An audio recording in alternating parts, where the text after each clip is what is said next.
Welcome to another journey through the mists of time. Tonight, we drift back 10,000 years to an era when humanity stood at the threshold of its greatest transformation, the dawn of agriculture. Close your eyes, if you wish, and let your mind wander as we explore a world both familiar and utterly foreign, a world where the rhythms of life followed patterns we can scarcely imagine today. Picture yourself transported to approximately 8,000 BCE. The last ice age has retreated, leaving behind a warmer, more hospitable Earth. Small communities of humans are beginning to settle in fertile river valleys, abandoning the nomadic lifestyle that defined our species for hundreds of thousands of years. This is the Neolithic period, the new Stone Age, when our ancestors first began to shape the land rather than simply survive upon it. Tonight's journey takes us into the most intimate aspects of these ancient lives. We'll explore not just how they lived, but how they loved, how they formed bonds, how they navigated the complex dance of human relationships in a world without privacy as we know it, without the comforts we take for granted, without even the most basic amenities that separate us from the natural world. Imagine, if you will, the weight of history pressing down upon these moments. These were the first generations to plant seeds and wait for harvest, the first to build permanent shelters, the first to live in communities large enough that not everyone knew everyone else's name. They were pioneers in the truest sense, though they could never have known it.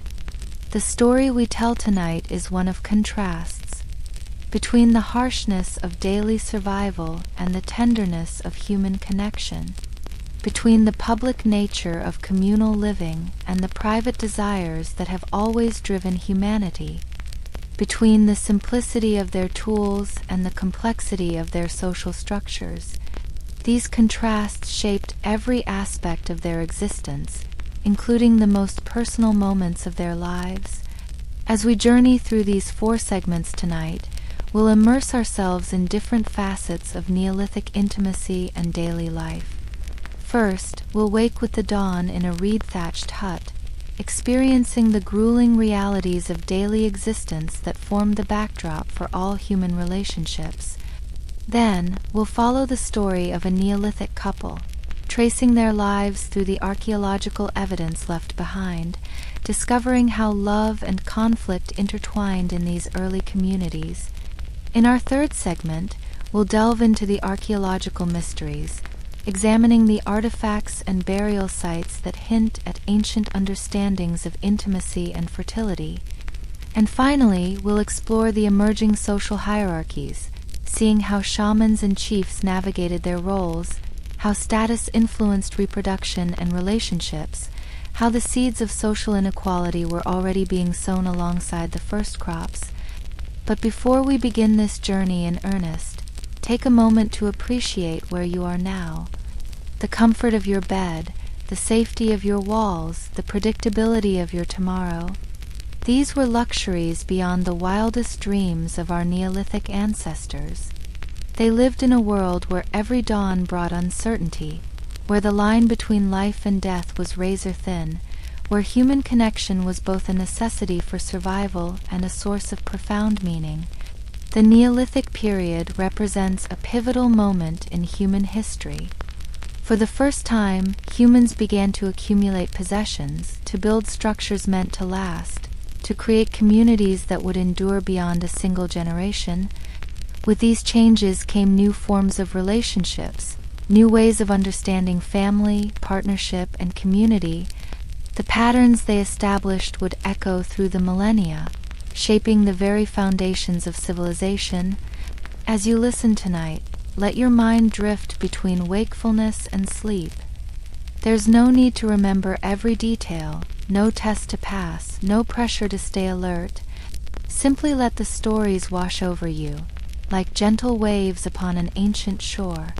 Each tale we tell tonight is grounded in archaeological evidence, in the patient work of scientists who piece together fragments of the past. But we'll weave these facts into a tapestry that brings these ancient people to life, that helps us understand not just what they did, but what it felt like to be them. Remember, these were people just like us in their fundamental humanity. They felt joy and sorrow, desire and disappointment, hope and fear. They looked up at the same stars we see tonight, though they understood them differently. They felt the same pull of attraction, the same need for companionship, the same drive to create life and meaning in a vast and often incomprehensible world. So settle in, let your breathing slow, and prepare to journey back 10,000 years, to a time when humanity was writing the first chapters of the story we're still telling today. The story of how we learned to shape the world, and how that shaping changed us in return, including the most intimate aspects of what it means to be human. Our journey begins at dawn, in a small settlement nestled in the Fertile Crescent, where the first light of day is about to wake a community that exists at the very edge of prehistory. Listen closely, and you might just hear the echoes of their voices, carried on the winds of time. Chapter 1. Why You Wouldn't Last a Day in Neolithic S3X Life. The first light of dawn seeps through the gaps in your reed-thatched roof, thin fingers of pale light that announce another day in the year 8000 BC. You stir on your bed of animal skins, the fur matted and worn from countless nights of use. The scent of smoke from last night's fire still hangs heavy in the air, mixing with the earthy smell of the packed dirt floor, the musty odor of damp thatch, and something else, the unmistakable scent of too many bodies sharing too small a space. Your eyes adjust slowly to the dim light. Around you, the other members of your household are beginning to wake. Perhaps 12 souls in total, 3 generations sharing this single room that serves as kitchen, bedroom, workshop, and sanctuary. Privacy, as you understand it in your modern life, simply does not exist here. Every moment of your existence is witnessed, every sound heard, every movement observed by family members who sleep mere feet away. The ache in your muscles reminds you immediately of yesterday's labors. Your hands, calloused and cracked from working with stone tools, throb with a dull pain that never quite goes away. This is the reality of the Neolithic dawn, where every task requires physical effort that would exhaust a modern person within hours, where the simple act of preparing food or crafting a tool leaves its mark on your body. As you sit up, the inevitable morning ritual begins, the scratching. Your fingernails rake across your scalp, your arms, your legs. The lice are a constant companion, as are the fleas that infest the animal skins you sleep on. There is no escape from these parasites, no remedy that truly works. They are as much a part of your life as breathing, as eating, as the intimate moments you might steal with your partner when the opportunity arises. But first, the day's work must begin. You step carefully over the sleeping forms of your family members, making your way to the entrance of your dwelling. The morning air hits you, cool and damp, carrying the scents of the settlement, wood smoke from neighboring hearths, the acrid smell of human and animal waste, the earthy richness of cultivated fields. This is your world, a cluster of perhaps 30 dwellings, home to maybe 200 souls, all living in closer proximity than most modern humans could tolerate. The communal nature of this life shapes everything, including the most private aspects of human relationships. There are no bedrooms here, no doors to close, no walls to provide discretion.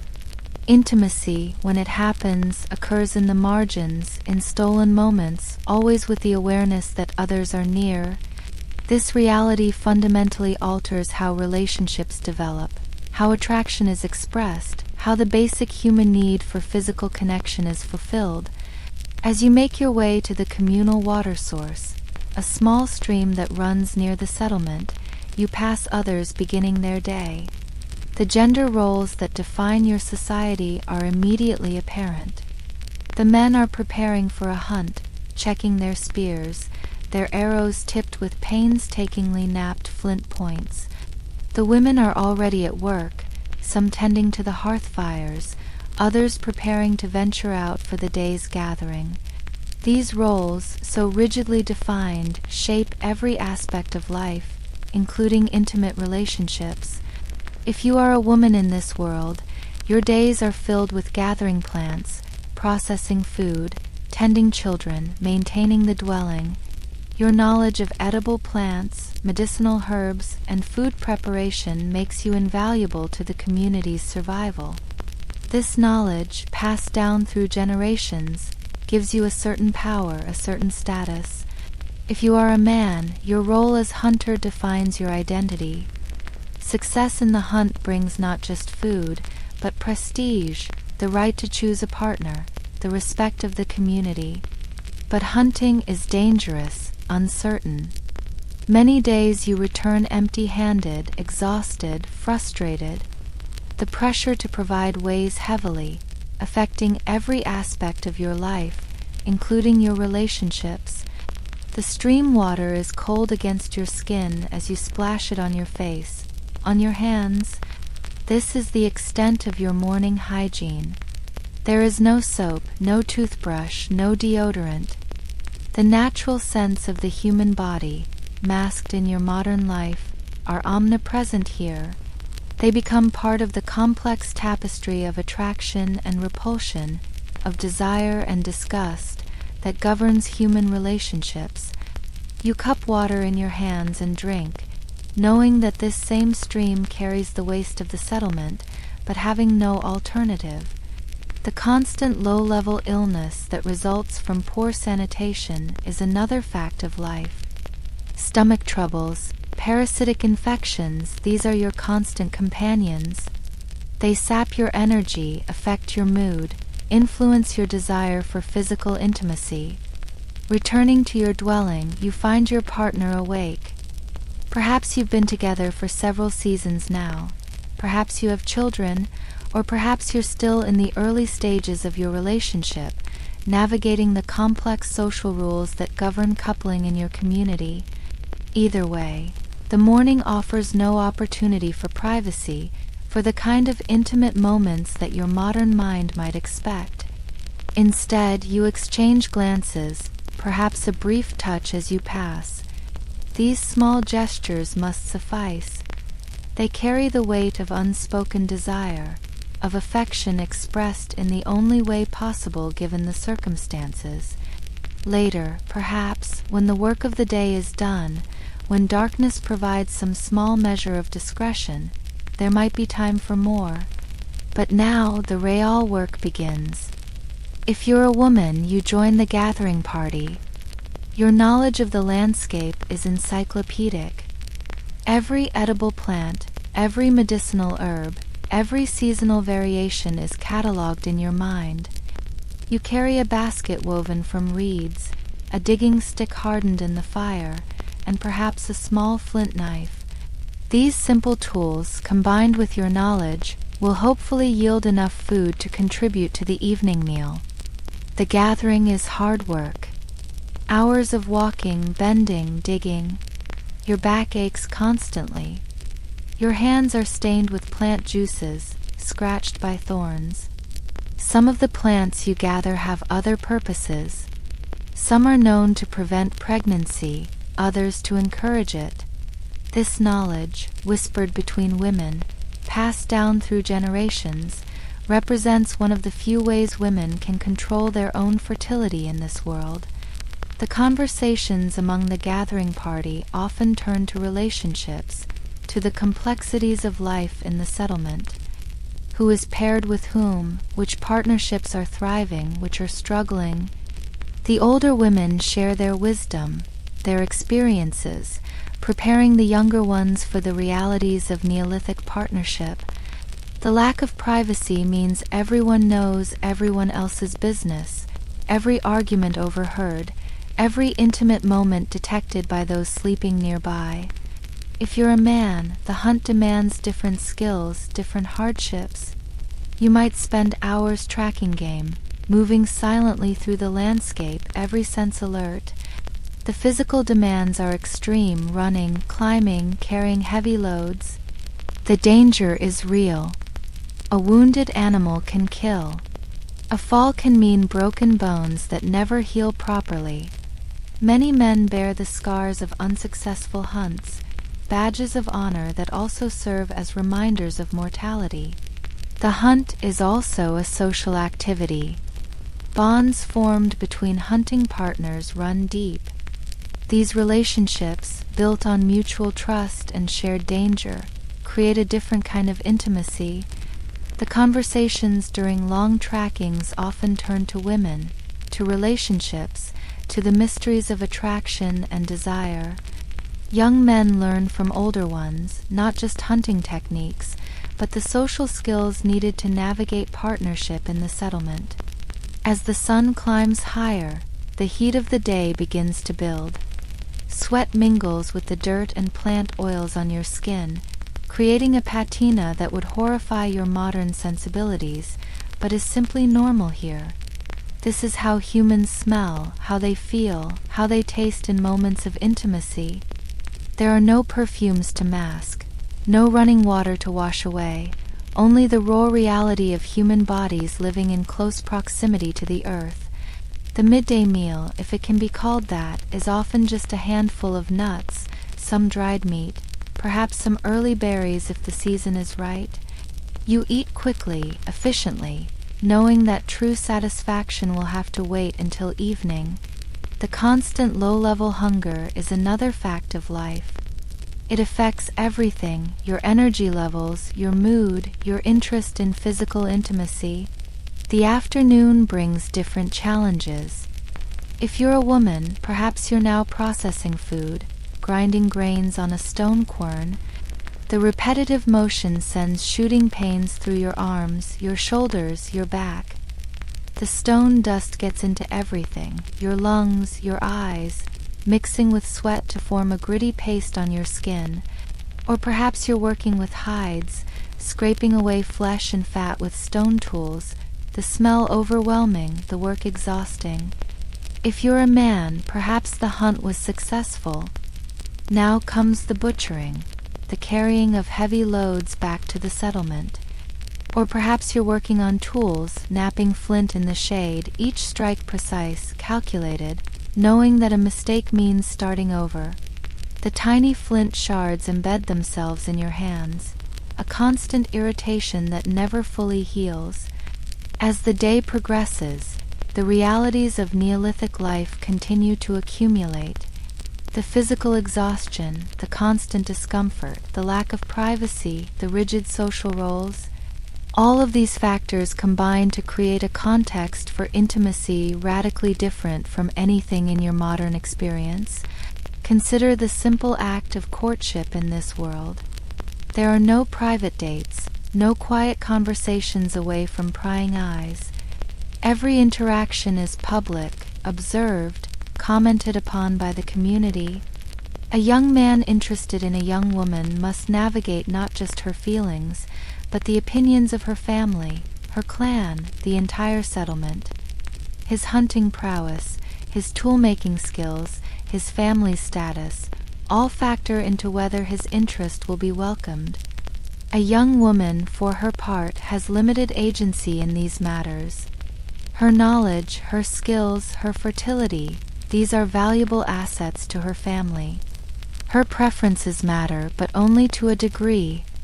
The match must make sense for the broader community, must not disrupt existing alliances, must promise to produce healthy children who will contribute to the settlement's survival. The seasonal constraints add another layer of complexity. During planting season, every able body is needed in the fields. The work is backbreaking, urgent, leaving little time or energy for personal pursuits. The soil must be prepared, the seeds planted, the young shoots protected from animals and weather.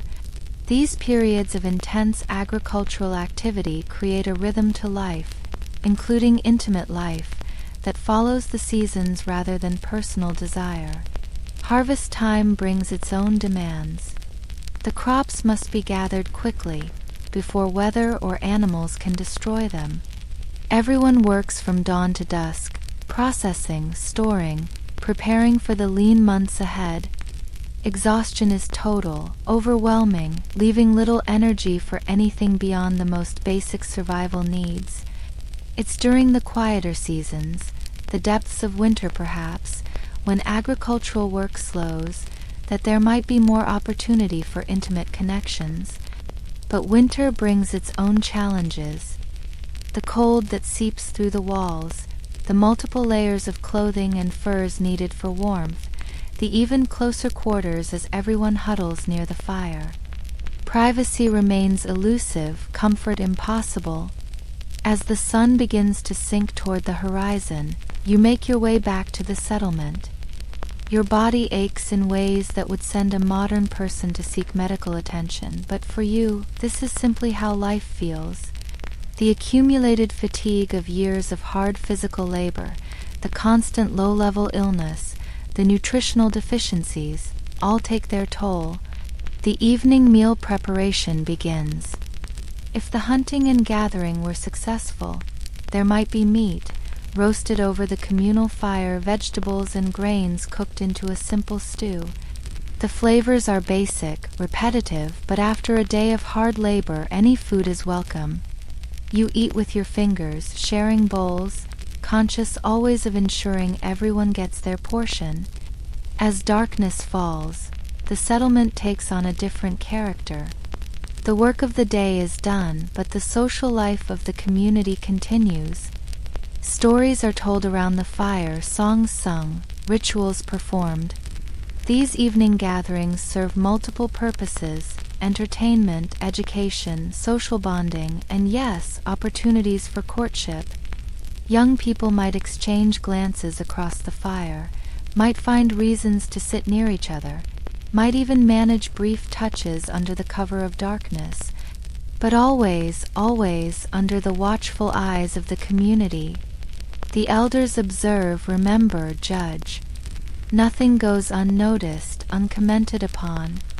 For established couples, the evening might offer the possibility of intimacy, but the logistics remain challenging. In your one-room dwelling, with children, elderly relatives, perhaps even other families sharing the space, privacy is impossible. Intimate moments, when they occur, happen quietly, furtively, always with the awareness that others are present. The sounds of the night in a Neolithic settlement are a constant reminder of the lack of privacy. Through the thin walls, you hear everything: arguments, laughter, the sounds of other couples stealing their own moments of intimacy. There is no embarrassment in this, no shame. It's simply how life is, but for someone accustomed to modern privacy, it would be overwhelming. The physical realities of these intimate moments are shaped by the harsh conditions of daily life. Bodies exhausted from labor, skin rough from exposure, the ever-present parasites, the lack of hygiene, all create a sensory experience far removed from modern romantic ideals. Yet human desire persists, adapts, finds expression even in these challenging circumstances.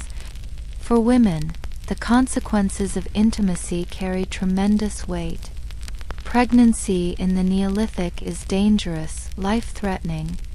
The maternal mortality rate is staggering by modern standards. Many women die in childbirth, many more lose children in infancy. The knowledge that intimacy might lead to pregnancy, and pregnancy might lead to death, shapes every encounter. The methods of preventing pregnancy are limited, uncertain. Based on plant knowledge, timing, withdrawal, they offer some hope of control but no guarantees. Many women spend their entire adult lives either pregnant or nursing, their bodies worn down by the constant cycle of reproduction.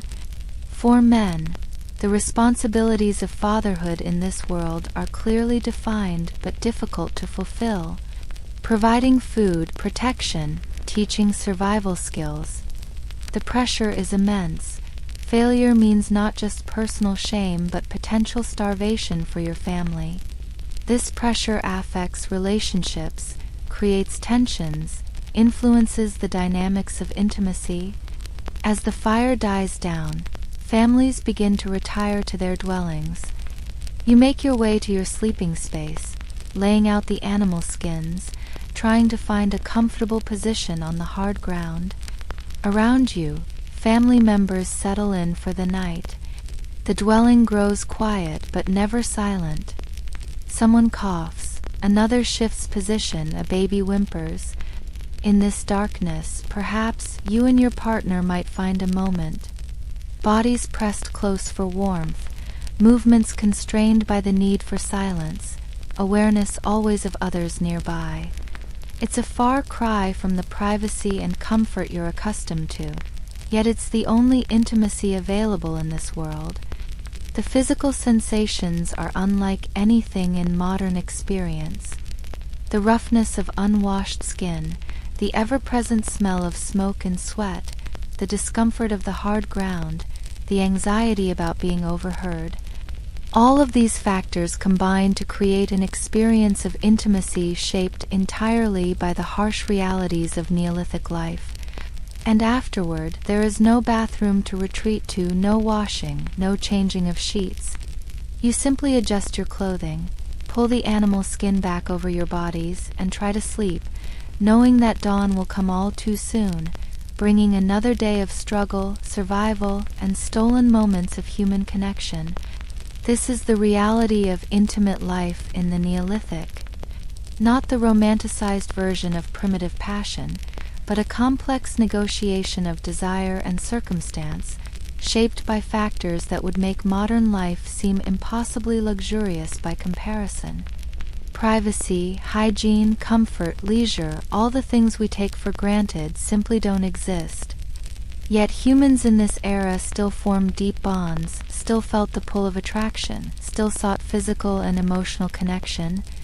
They adapted to their circumstances, found ways to express love and desire within the constraints of their world.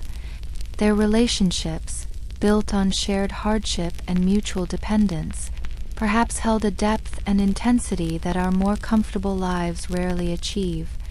As you finally drift towards sleep, the sounds of the settlement continue around you. A dog barks in the distance, someone coughs in a nearby dwelling, the wind rustles through the thatch above. These are the sounds your ancestors fell asleep to, night after night, generation after generation, as they slowly built the foundations of the civilization we inhabit today. The thought might occur to you, lying there in the darkness, how different your life is from theirs, how the basic human experiences of love, desire, intimacy have been transformed by millennia of technological and social progress, how the privacy you cherish, the comfort you expect, the choices you take for granted would seem like impossible dreams to these hardy souls. And perhaps, in that reflection, there's a recognition of both how far we've come and how much we've potentially lost. The intimacy of the Neolithic, for all its discomforts and limitations, was embedded in a web of community, family, shared purpose that modern life often lacks. Their relationships, public and constrained as they were, existed within a context of mutual survival that gave them a weight, an importance that our more individualistic culture sometimes struggles to achieve. As sleep finally claims you, the last thought might be gratitude for your soft bed, your private room, your modern conveniences, but also perhaps a tiny bit of envy for the clarity of purpose, the depth of community, the intensity of connection that characterized life in this distant era. The dawn will come again tomorrow, as it has for thousands of years, but for you, it will mean something very different than it did for your Neolithic ancestors.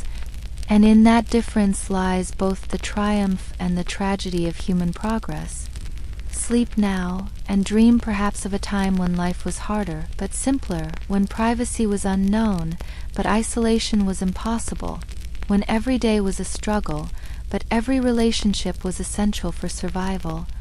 This was the reality of Neolithic intimacy, a reality you wouldn't last a day in, but one that shaped the very foundations of human civilization. As you lie there in the darkness, sleep eluding you momentarily, your mind might wander to the ceremonies and rituals that mark the passages of life in your community. These events, births, coming of age, partnerships, deaths, provide the few occasions when intimate life becomes, briefly, a matter of public celebration rather than private struggle. The partnership ceremonies of the Neolithic are unlike anything in your modern experience. There are no white dresses, no exchanged rings, no honeymoon retreats. Instead, there might be a gathering around the communal fire, the sharing of food, perhaps the exchange of simple gifts, a carved bone pendant, a specially knapped tool, items that represent hours of labor, practical value, and symbolic meaning. The entire community participates in these moments, not as mere witnesses, but as active participants in welcoming a new partnership into the social fabric. Elders speak of the responsibilities ahead. Women whisper advice to the new bride about managing a household, surviving childbirth, maintaining harmony in close quarters. Men take the groom aside, sharing hunting wisdom, tool-making techniques, the patience required to provide for a growing family. But after the ceremony, after the communal celebration, the new couple returns to the same crowded dwelling, the same lack of privacy, the same daily struggles that define everyone's existence. There is no period of adjustment, no honeymoon phase where the couple can focus solely on each other. Life, in all its harsh reality, continues without pause. The seasonal rhythms that govern agricultural life also govern the cycles of human fertility. Spring, with its associations of new growth and renewal, sees an increase in partnership ceremonies, in courtship activities. The warming weather, the longer days, the relative abundance of fresh food, all contribute to a heightening of desire, of possibility. But spring also brings its own challenges for intimate life. The urgency of planting, the need to prepare fields, to repair dwellings damaged by winter, leaves little time for personal pursuits. Young couples might steal moments during the workday, a touch while passing in the fields, a glance that promises later attention, but the work always comes first. Summer intensifies both the opportunities and the obstacles. The warm weather means less clothing, more skin exposed to sun and air. Bodies that have been hidden under layers of fur and leather through the long winter are suddenly visible. The natural human response to this visual stimulation is tempered by the reality of constant work, of bodies slick with sweat and caked with dirt, of the ever-present audience of community members. The summer gatherings, when neighboring settlements might come together for trade, for celebration, for the exchange of news and goods, also serve another purpose. They provide opportunities for young people to meet potential partners from outside their immediate community. These gatherings buzz with an undercurrent of sexual tension, as youth navigate the complex dance of attraction under the watchful eyes of multiple communities. The negotiations that surround these potential matches are intricate, involving not just the individuals but their families, their clans, considerations of alliance and resource exchange. A young woman from your settlement who catches the eye of a hunter from a neighboring group becomes a potential bridge between communities. Her preferences matter, but only within the larger context of communal benefit. The physical realities of summer also affect intimate life in ways your modern mind might not immediately consider. The heat that builds in the dwellings, making close physical contact uncomfortable. The insects that swarm in the evening, making outdoor encounters unpleasant. The extended daylight that reduces the cover of darkness. All these factors shape when and how couples find moments together. Water becomes precious in summer, and bathing, such as it is, might happen more frequently. Young people might find excuses to visit the stream more often, to linger in the cool water. These moments of relative cleanliness, of relief from the constant grime of daily life, become charged with possibility. Yet even here, privacy is limited. Community members come and go. Water must be fetched for cooking, for drinking. The stream is a public space like everywhere else. As summer fades into autumn, the urgency shifts to harvest. Every hand is needed, every hour of daylight precious. The exhaustion is total, overwhelming. Couples collapse at night too tired for anything but sleep. The irony is palpable. Autumn's abundance of food, the relative security of full storage pits, should create conditions favorable for intimacy, but the work required to secure that abundance leaves no energy for personal pursuits. The harvest celebrations, when they come, provide a brief respite. The community gathers to mark the successful gathering of crops, to give thanks to whatever spiritual forces they believe govern fertility, both of the land and of the people. These celebrations might include rituals explicitly connected to human fertility, dances that mimic the act of procreation, ceremonies that celebrate pregnant women, blessings for those hoping to conceive. In these moments, the usually hidden aspects of intimate life briefly become public, acknowledged, celebrated. The connection between agricultural fertility and human fertility is made explicit. The same forces that make the crops grow, that ensure the continuation of the herds, are invoked for human reproduction. It's a worldview that sees all fertility as interconnected, all life as part of the same cycle. For women who have not yet conceived, despite seasons or years of partnership, these celebrations can be particularly poignant. The pressure to produce children, especially sons who will grow to be hunters and providers, is immense. The botanical knowledge passed between women includes not just contraceptives, but also plants believed to enhance fertility, roots and leaves gathered at specific times, prepared in specific ways, consumed with desperate hope. The role of the spiritual leaders, the shamans or wise women who serve as intermediaries with the spirit world, becomes crucial in matters of fertility. They perform rituals, provide herbal remedies, offer explanations for why some couples conceive easily while others struggle. Their power in the community derives partly from this role, making them key figures in the intimate lives of their people. These spiritual practices around fertility and intimacy reveal another layer of Neolithic life that would challenge modern sensibilities. The lack of scientific understanding means that every aspect of reproduction is wrapped in mystery, in spiritual significance. Failed pregnancies might be attributed to evil spirits, to broken taboos, to insufficient offerings to the gods. Success might require not just physical intimacy, but the correct rituals, the proper timing according to lunar cycles, the blessing of the ancestors.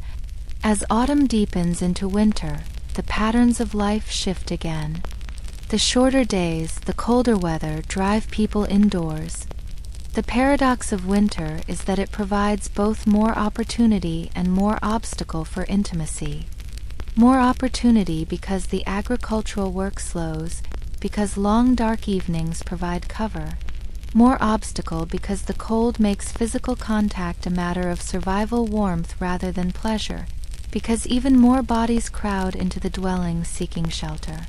Winter nights in a Neolithic dwelling are a complex negotiation of space, warmth, and human needs. Families huddle together, sharing body heat under piles of furs. Children wedged between adults, elderly relatives given the spots closest to the fire. In this context, intimate moments between partners require not just privacy but warmth, a challenging combination when stepping away from the communal heat source might mean freezing. The diet of winter, preserved foods, dried meat, stored grains, affects health and energy in ways that impact intimate life. Nutritional deficiencies become more pronounced. Illness spreads more easily in the close quarters. The general lethargy that comes from reduced food intake, from fighting constant cold, dampens desire. Yet human nature persists, and couples find ways, moments, however brief and uncomfortable. The stories told during these long winter evenings often include tales of love, of partnership, of the comedy and tragedy of human relationships. These narratives, passed down through generations, serve multiple purposes. They entertain during the long dark hours, they educate young people about behavioral expectations, they reinforce social norms around partnership and intimacy, they provide a safe space to explore themes that are otherwise difficult to discuss directly. Through these stories, young people learn the consequences of various choices. The tale of the woman who chose passion over prudence and suffered for it. The story of the man whose jealousy destroyed his family. The narrative of the couple whose love survived separation, hardship, even death. These stories shape understanding of what intimacy means, what it costs, what it offers. The material culture of intimacy in the Neolithic is minimal but significant. Small carved figures, often emphasizing sexual characteristics, serve purposes we can only guess at. Fertility charms, love tokens, educational tools, religious objects. The time invested in creating these objects, using only stone tools, speaks to their importance. Yet their exact meaning, their role in daily life, remains mysterious. The few personal ornaments that exist, beads made from shell or stone, pendants carved from bone, take on enormous significance in a world where possessions are few. The giving of such an object represents not just affection, but hours of labor, resources that might otherwise go to survival needs. In a subsistence economy, such gifts carry weight far beyond their material value. Consider the young woman who receives a carefully carved pendant from a suitor. She knows the hours he spent, probably by firelight after long days of hunting, carefully shaping the bone, polishing it with sand and water, perhaps incising it with symbols meaningful to them both. When she wears it, the entire community sees, knows, understands the significance. It's a public declaration in a world where privacy doesn't exist. The physicality of Neolithic life extends to every aspect of existence, including pregnancy and childbirth. A pregnant woman continues her daily work until the moment labor begins. There is no maternity leave, no period of protected rest. The demands of survival don't pause for pregnancy.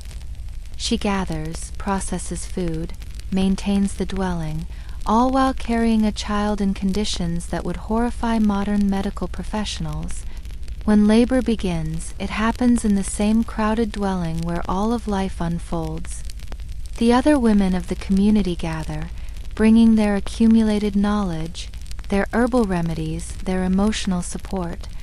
Men are typically excluded, waiting outside, their anxiety manifesting in different ways. Some pace, some work obsessively on tasks, some gather with other men to wait and worry collectively. The sounds of childbirth fill the settlement. There is no privacy in this most intimate of moments. Everyone knows when a woman is in labor. Everyone waits for the cry that signals a successful birth, or the silence that speaks of tragedy. The mortality rates are staggering. Perhaps 1 in 4 women die in childbirth. Many more lose their babies. These losses ripple through the community, affecting everyone. For those who survive, the postpartum period offers no respite. The new mother must quickly resume her duties, nursing her infant while working, carrying the baby in a sling as she gathers, processes, maintains. The physical recovery from childbirth happens not in bed rest, but in continued labor. The support of other women in the community becomes crucial, sharing tasks, providing food, offering advice. The transformation of a woman's body through pregnancy and childbirth in these conditions is dramatic. Without modern nutrition, medical care, or recovery time, bodies wear down quickly. A woman who has borne several children shows the physical toll in ways that would shock modern observers. Yet these changes are normal, expected, part of the cycle of life that everyone witnesses from childhood. For men, the birth of children brings different pressures. Another mouth to feed in a subsistence economy is both a burden and an investment. Sons who survive to adulthood will become hunters, providers. Daughters will forge alliances with other families, contribute their gathering and processing skills. But first, they must survive infancy, childhood, the many dangers that claim young lives. The intimate life of parents changes dramatically with children, not just because of the physical exhaustion, the constant demands, but because of the complete lack of privacy. Children sleep in the same space, witness whatever moments their parents manage to steal. This early exposure to adult intimacy is simply part of life, neither hidden nor explained, simply absorbed as children absorb all aspects of adult life.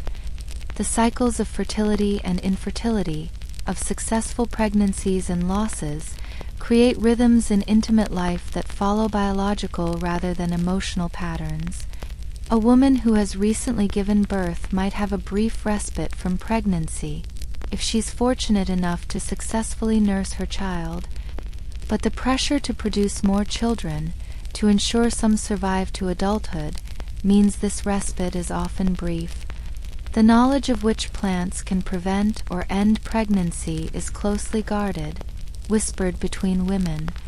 This knowledge represents one of the few areas where women exercise control over their own bodies, their own futures. Yet it's dangerous knowledge. The same plants that can prevent pregnancy can also poison. The dosages are uncertain, the effects unpredictable. Many women die attempting to control their own fertility. As the years pass in this Neolithic settlement, the accumulated toll of hard living becomes increasingly apparent. Bodies break down from constant labor. Teeth wear down from grit in stone-ground grain. Joints ache from years of repetitive motion. Injuries that never healed properly create chronic pain. All of these physical realities affect intimate life, changing what's possible, what's desired, what's endured. The concept of aging in the Neolithic is radically different from modern understanding. A person of 40, if they've survived that long, is considered elderly. Their knowledge valuable, their physical contributions diminishing. The intimate life of older couples, those who have survived decades together, takes on different qualities, less driven by passion, more by companionship, by the shared warmth of familiar bodies on cold nights. Yet even in age, privacy remains elusive. Older couples share their dwelling with adult children, grandchildren, perhaps other relatives who need care. Their intimate moments, if they still occur, happen in the same furtive darkness, the same awareness of others present. The dignity of age doesn't bring the privilege of privacy. The end of life in the Neolithic is as public as every other aspect. Death happens in the same dwelling where life is lived, surrounded by family, community.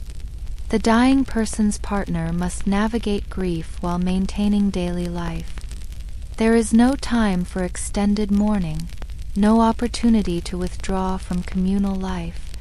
The needs of survival continue, demanding attention, effort, participation. The burial practices of the Neolithic suggest complex beliefs about death, partnership, and the continuation of relationships beyond life. Some graves contain couples buried together, their bodies positioned to suggest continued intimacy in death. Whether these represent simultaneous deaths, sacrifice, or later reburial, they speak to concepts of partnership that transcend mortality. The memories of intimate life, of partnership, become part of the oral tradition. Stories of great loves, tragic losses, comic mishaps, are woven into the narrative fabric of the community. These stories serve to teach, to warn, to celebrate. They preserve not just individual memories, but collective wisdom about the nature of human relationships. As our journey through Neolithic intimate life draws toward its close, we might reflect on the vast gulf between their experience and ours. Every aspect of intimacy, from first attraction to final farewell, shaped by conditions we can barely imagine. Yet through it all, the fundamental human experiences persist. Love, desire, companionship, loss. These constants bridge the millennia, connecting us to ancestors whose lives seem almost impossibly foreign. The lessons of Neolithic intimacy are complex, contradictory. On one hand, the lack of privacy, the constant community oversight, the rigid gender roles, the physical hardships, all seem to constrain and diminish intimate life. On the other, the integration of personal relationships into communal survival, the shared understanding of life's difficulties, the absence of modern distractions, might have created depths of connection we struggle to achieve. What would truly break a modern person attempting to navigate Neolithic intimate life isn't any single factor. It's the accumulation, the constant presence of others, the physical exhaustion, the parasites and illness, the lack of hygiene, the rigid social expectations, the ever-present danger of pregnancy and death, the absence of choice in so many matters. Together, these create a context for intimacy so far removed from modern experience that adaptation would be nearly impossible. Yet humans did adapt, did thrive, did create the partnerships and families that eventually built civilization. Their strength, resilience, and adaptability in the face of such challenges stands as testament to the power of human connection. They found love in the margins, intimacy in impossibility, partnership in hardship. Their success, against such overwhelming odds, makes our modern struggles with relationships seem almost trivial by comparison. As we prepare to leave this glimpse into Neolithic intimate life, take a moment to appreciate the profound changes 10,000 years have brought. The privacy you take for granted, the choices you assume as rights, the comfort you expect in intimate moments, all represent victories over the constraints that defined life for hundreds of generations. But perhaps also, in quiet moments, remember what might have been lost in our march toward modernity. The deep integration of personal life into community, the shared understanding born of common struggle, the absence of artificial barriers between public and private selves, the clarity that comes from having fewer choices but clearer purposes. The Neolithic lovers we've imagined tonight faced challenges we can barely comprehend. Yet they loved, partnered, created families, built communities. Their legacy lives on not just in the archaeological record, but in the very fabric of human society. In learning about their struggles, their adaptations, their victories and defeats, we learn something essential about the nature of human intimacy itself. Adaptable, resilient, persistent, capable of flourishing even in the harshest conditions. This is the true lesson of Neolithic intimate life. Not that we should romanticize their hardships or minimize their struggles, but that we should recognize the extraordinary capacity of human beings to find connection, meaning, and yes, even pleasure, in circumstances that would seem to preclude all three. Sleep approaches now, as it did for them 10,000 years ago. Tomorrow will bring its own challenges, its own opportunities, its own moments of possible connection. But tonight, rest in the knowledge that whatever difficulties modern relationships might present, they pale before what your ancestors overcame. Their triumph was not in transcending their circumstances, but in finding human warmth within them. The fire burns low, the settlement grows quiet, and somewhere in the darkness, despite everything, two people find each other, as they always have, as they always will. This is the eternal human story, told first in Neolithic darkness, continuing still in electric light. Forever seeking, forever finding, forever beginning again. Chapter 2: The Rise and Fall of First Lovers, a Neolithic Couple's Tale. Let us now turn our attention to a particular story, one pieced together from fragments of bone and stone, from the patient work of archaeologists, from the whispers of DNA extracted from ancient remains. This is the tale of a couple who lived in the shadow of the Alps, perhaps 5,000 years ago, in the same era that would produce the famous Otzi, the iceman whose mummified body would one day tell us so much about life in this distant time. We'll call them Lara and Kelm, though their true names are lost to time. Their story begins in a small settlement nestled in a valley where two rivers meet, a place chosen by their ancestors for its fertile soil, its proximity to water, its defensible position against both animals and other human groups. The settlement consists of perhaps 20 structures, home to maybe 150 souls, all connected by blood, marriage, or obligation. Lara first appears in our story as a young woman of perhaps 16 summers, though in the Neolithic, this makes her fully adult, ready for partnership, for motherhood, for all the responsibilities that define a woman's life. She is the daughter of skilled potters, her mother's hands shaping clay into vessels that hold grain, water, the stuff of life itself. From childhood, Lara has watched, learned, her own fingers gradually mastering the art of coiling, smoothing, firing. Her days follow the rhythm we've already explored, but with the particular details that make every life unique, even in the distant past. She wakes before dawn in the family dwelling, a rectangular structure of timber and daub, the roof heavy with thatch that needs constant repair. Around her sleep her parents, her younger brothers, her elderly grandmother whose knowledge of herbs makes her valuable despite her increasing frailty. The morning light reveals Lara's world in all its textured detail. The smooth wooden beams of the house frame, darkened by years of smoke. The packed earth floor, swept clean each day but always dusty. The pottery vessels her mother created, each one slightly different, each one precious. The tools of daily life hanging from pegs, stone knives, wooden ladles, baskets woven from river reeds. Lara's appearance, could we see her now, would strike us as both foreign and familiar. Her dark hair, rarely washed by modern standards, is braided and pinned with bone pins carved by her father. Her skin, weathered by sun and wind, bears the small scars of daily life, a burn from the fire, a cut from a flint blade, the pockmarks of some childhood illness survived. Her clothes, made from plant fibers and animal skins, are practical rather than decorative, though a few shell beads sewn to her tunic speak to human vanity that transcends time. Her hands tell their own story. Already calloused from work, stained with plant dyes, marked by the small cuts that come from processing flint.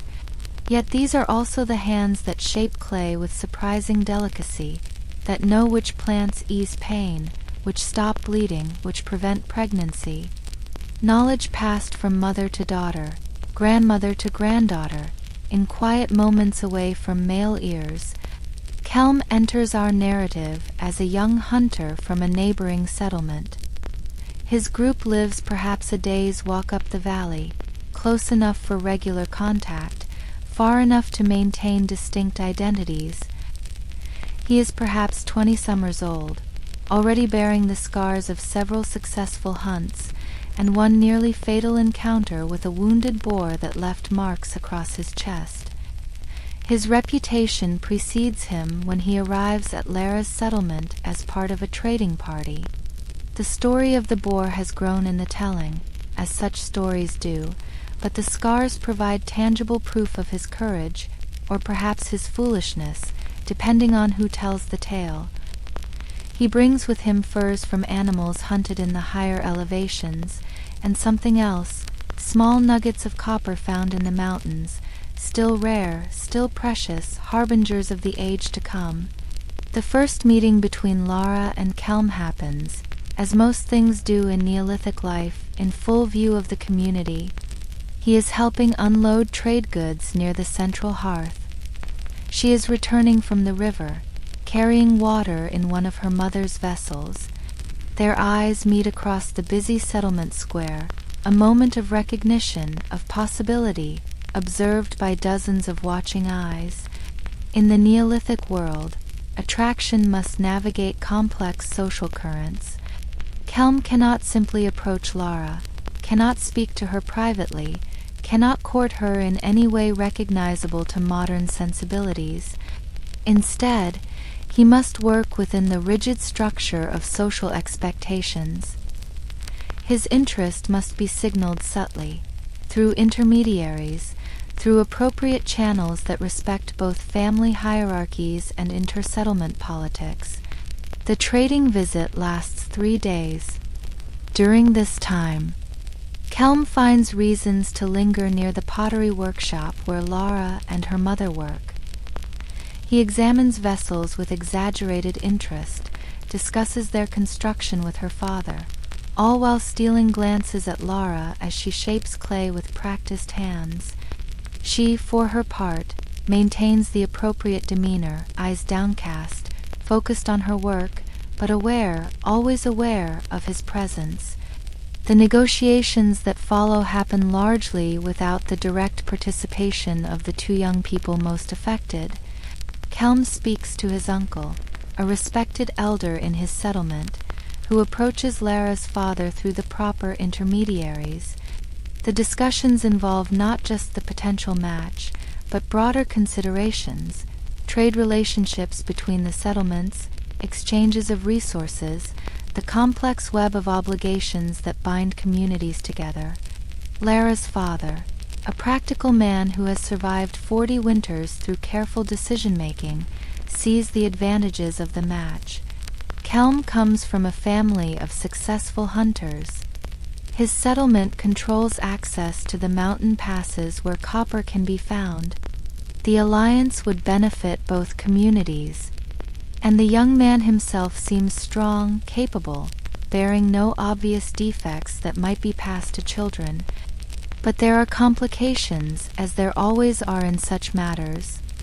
Lara has already caught the eye of a young man from her own settlement, Dern, the son of the settlement's most skilled flint knapper. He has known Lara since childhood, has assumed, as has much of the community, that they would eventually partner. His family has influence, his skills are valuable, and he does not take kindly to the appearance of an outsider rival. The tension builds over the summer months. Kelm makes frequent visits to Lara's settlement, always with legitimate reasons, bringing furs to trade, delivering messages between the elders, helping with communal projects that require extra hands. Each visit is watched, analyzed, discussed by the community. The growing attraction between Kelm and Lara becomes impossible to hide, though they have barely spoken directly. It's during the late summer gathering, when multiple settlements come together for trade and celebration, that matters come to a head. The gathering takes place at a neutral location, a meadow by the river that has been used for such purposes since time immemorial. Temporary shelters spring up, cooking fires dot the landscape. The air fills with voices speaking dialectal variations of the same ancient language. On the second night of the gathering, under cover of darkness and communal celebration, Kelm makes his move. He approaches Lara during a dance, one of the few socially sanctioned opportunities for unmarried young people to interact physically. As they move to the rhythm of drums made from hollowed logs and stretched hide, he presses something into her hand, a small object wrapped in leather. Later, away from the fire's light, surrounded by female relatives who provide cover while maintaining propriety, Lara unwraps Kelm's gift. It's a pendant, carved from the antler of a red deer. The work is exquisite, especially considering the tools available. A simplified female form, reminiscent of the Venus figurines found across Europe, but personalized, intimate. Around the figure's neck, tiny marks that might represent the shell beads Lara wears. The hours Kelm spent creating this token speak louder than any words. This is not rough work, hurried or crude. Every line has been carefully incised, the surface polished to a smooth shine with sand and water, patient work by firelight after long days of hunting. The antler itself would have come from a successful hunt, making the gift even more meaningful, proof of his ability to provide. But Dern has been watching. His jealousy, simmering since Kelm's first appearance, boils over when he sees Lara accept the gift. In the heated atmosphere of the gathering, with young men from multiple settlements competing for attention and status, violence erupts. What starts as a shoving match between Dern and Kelm quickly escalates, drawing in relatives and friends from both sides. The fight is brutal, as Neolithic violence tends to be.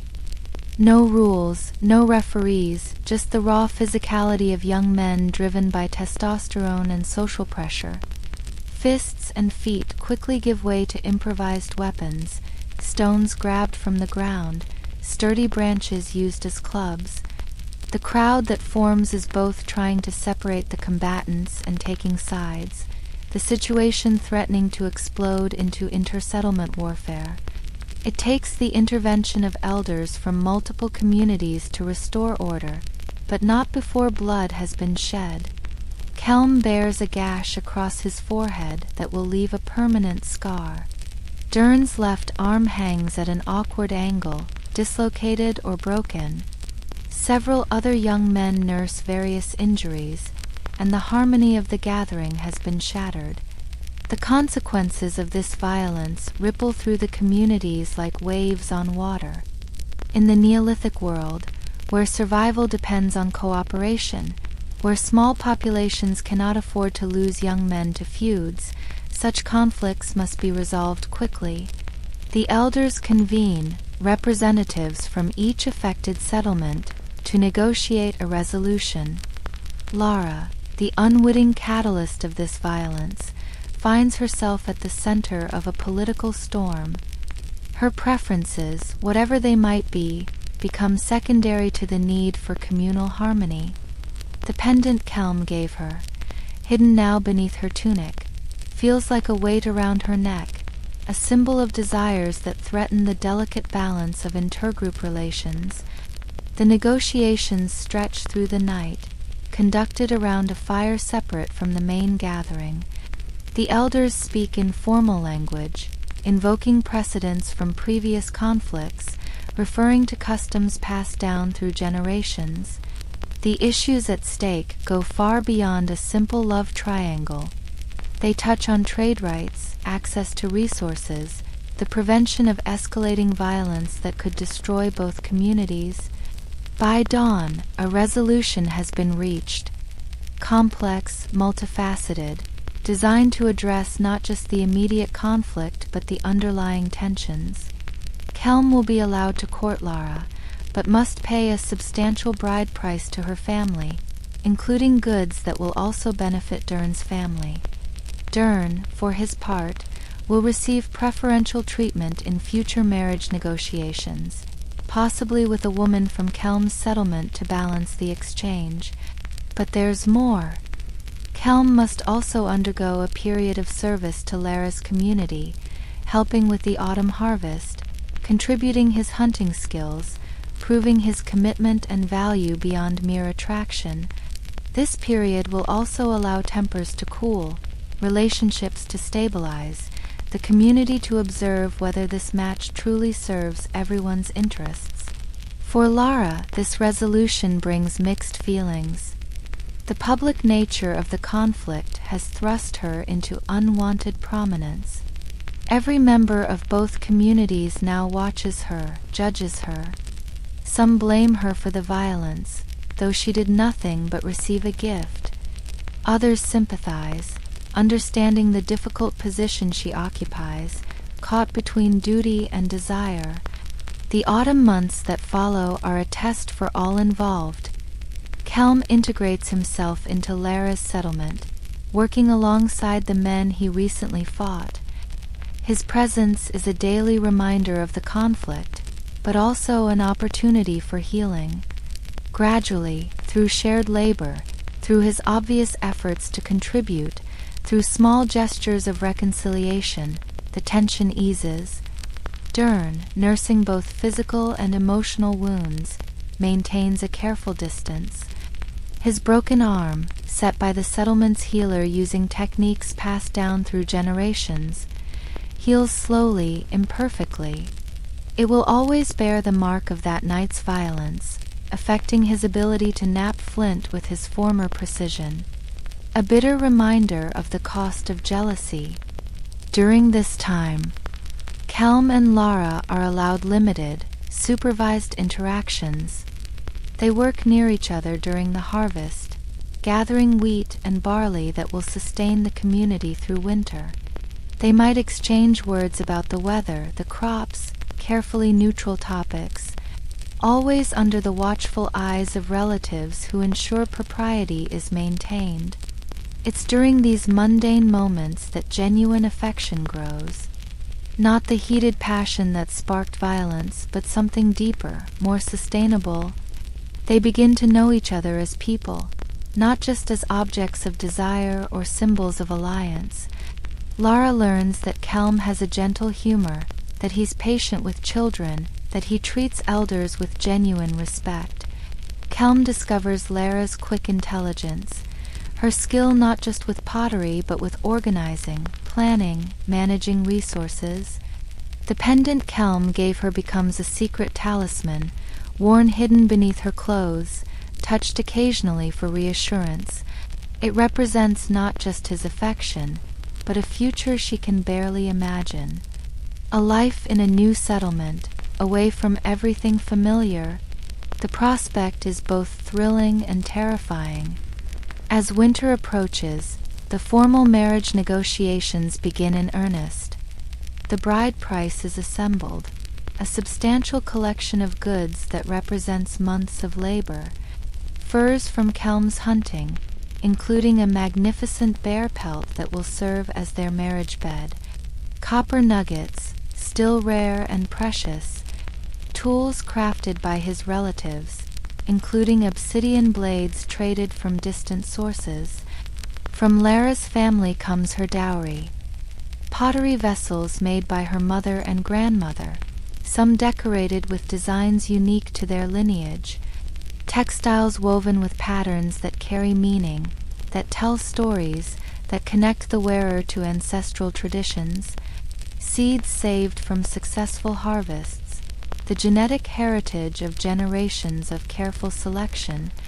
The marriage ceremony itself, when it finally occurs in late autumn, is a complex blend of practical transaction and spiritual significance.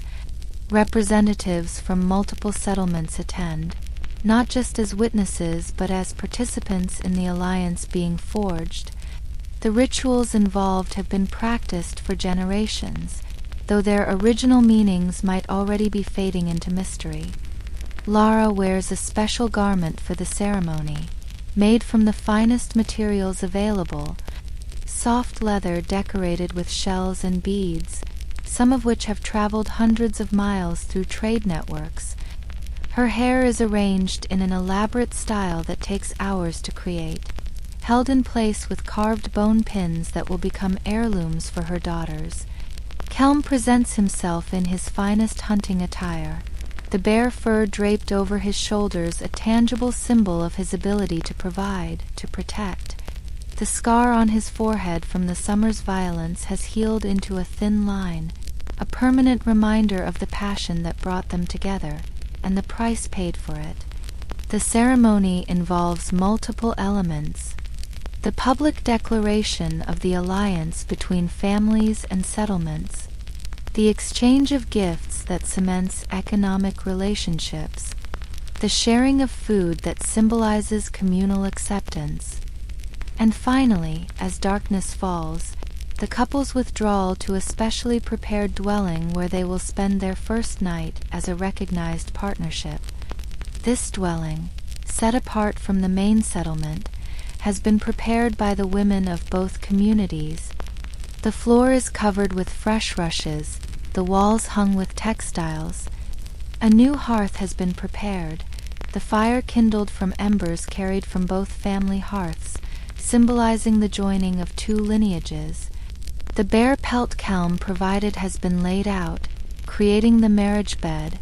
For the first time since that night at the summer gathering, Lara and Kelm are truly alone.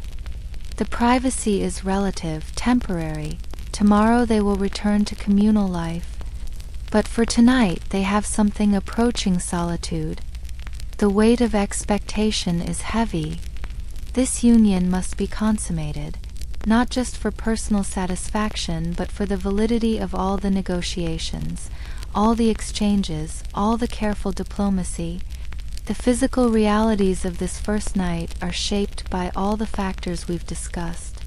The exhaustion from the day's ceremonies, the anxiety about performing this most private act knowing the entire community waits for confirmation, the unfamiliarity with each other's bodies despite months of supervised courtship. Yet somehow, in the flickering firelight, they find their way to each other. The pendant that started it all lies on the furs beside them, catching the firelight, a tangible reminder of desire that transcended practical considerations, that sparked violence and ultimately transformation. In years to come, it will be worn openly, passed to daughters, becoming a family heirloom with its own story, sanitized perhaps, romanticized certainly, but carrying the echo of real passion. The morning after brings its own rituals. The bloodied furs that prove consummation are discreetly displayed, confirming that the alliance is complete. The couple emerges to face their new life together. Lara will leave with Kelm for his settlement, carrying her possessions, her dowry, her knowledge, beginning the challenging process of integration into a new community. The departure is bittersweet. Lara embraces her mother, knowing that visits will be rare, limited to gatherings and special occasions. Her mother whispers final advice, recipes for medicines, warnings about pregnancy, reminders of family traditions that must be maintained. Her father, stoic as expected, merely nods, but his eyes reveal the emotion he cannot voice. The journey to Kelm's settlement takes most of a day. Lara walks beside her new husband, her possessions carried by relatives from both communities who accompany them, ensuring safe passage, witnessing the final transfer. The landscape gradually changes, becomes less familiar, each step taking her further from everything known. Kelm's settlement proves both similar to and different from her childhood home. The same basic structure of dwellings, the same daily rhythms, but subtle differences in construction techniques, in pottery styles, in the pronunciation of familiar words. Lara must learn new names, new relationships, new hierarchies, all while establishing her place as Kelm's wife, as a new member of the community. The early months are challenging. Kelm's mother, initially welcoming, proves demanding, critical of Lara's different techniques, suspicious of her foreign ways. Other young women in the settlement, some who had hoped to partner with Kelm themselves, maintain a cool distance. Lara must navigate these relationships carefully, proving her worth, her loyalty, her commitment to her new home. She finds allies in unexpected places. An elderly woman who appreciates her pottery skills, teaching her local clay sources, specific techniques preferred in this settlement. A young mother who becomes pregnant at the same time as Lara, providing companionship through the challenges of first pregnancy. Slowly, carefully, Lara builds a network of relationships that anchor her in this new life. The first winter is the hardest. The settlement's food storage practices differ slightly from what she knew, requiring adjustment. The cold seems more bitter away from familiar walls. The sounds of the night, different birds, different wind patterns, keep her awake. Kelm does his best to ease the transition, but he too is adjusting to married life, to the constant presence of another, to the responsibility of a wife who depends on him. When spring finally arrives, Lara is visibly pregnant. This changes everything. Her status in the settlement solidifies. She carries the future, the next generation that will bind the communities even closer.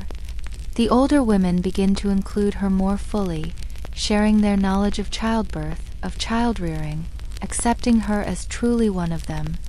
The pregnancy progresses through summer. Lara maintains her duties as long as possible, knowing that acceptance comes through contribution.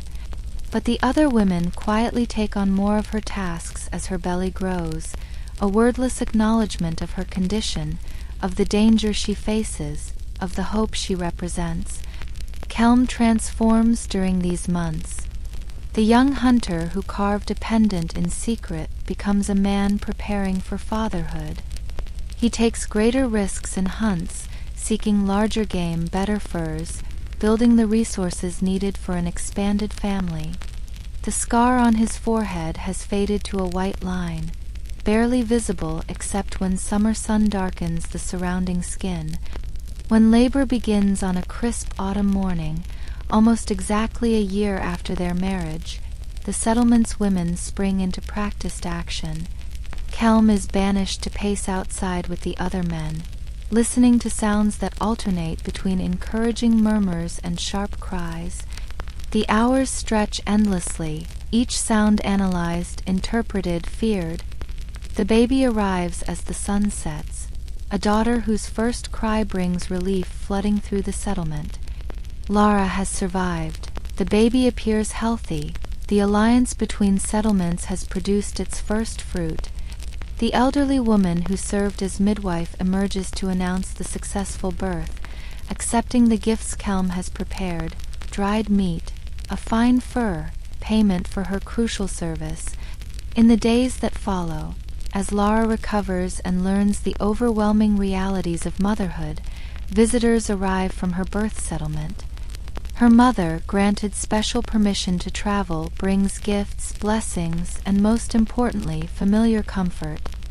The visit is brief, a few days only, but precious beyond measure. Life settles into new rhythms. The baby, named for Kelm's grandmother in a gesture that pleases the elders, becomes the center of Lara and Kelm's world. She carries her daughter in a sling as she works, nursing on demand, never separated.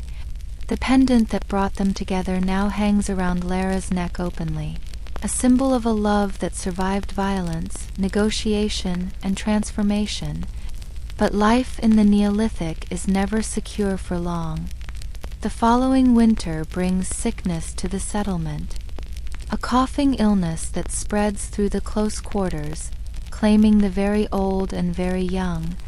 Lara watches in terror as her daughter struggles to breathe, applying every remedy the healers suggest, praying to forces she barely understands, bargaining with the universe for her child's life.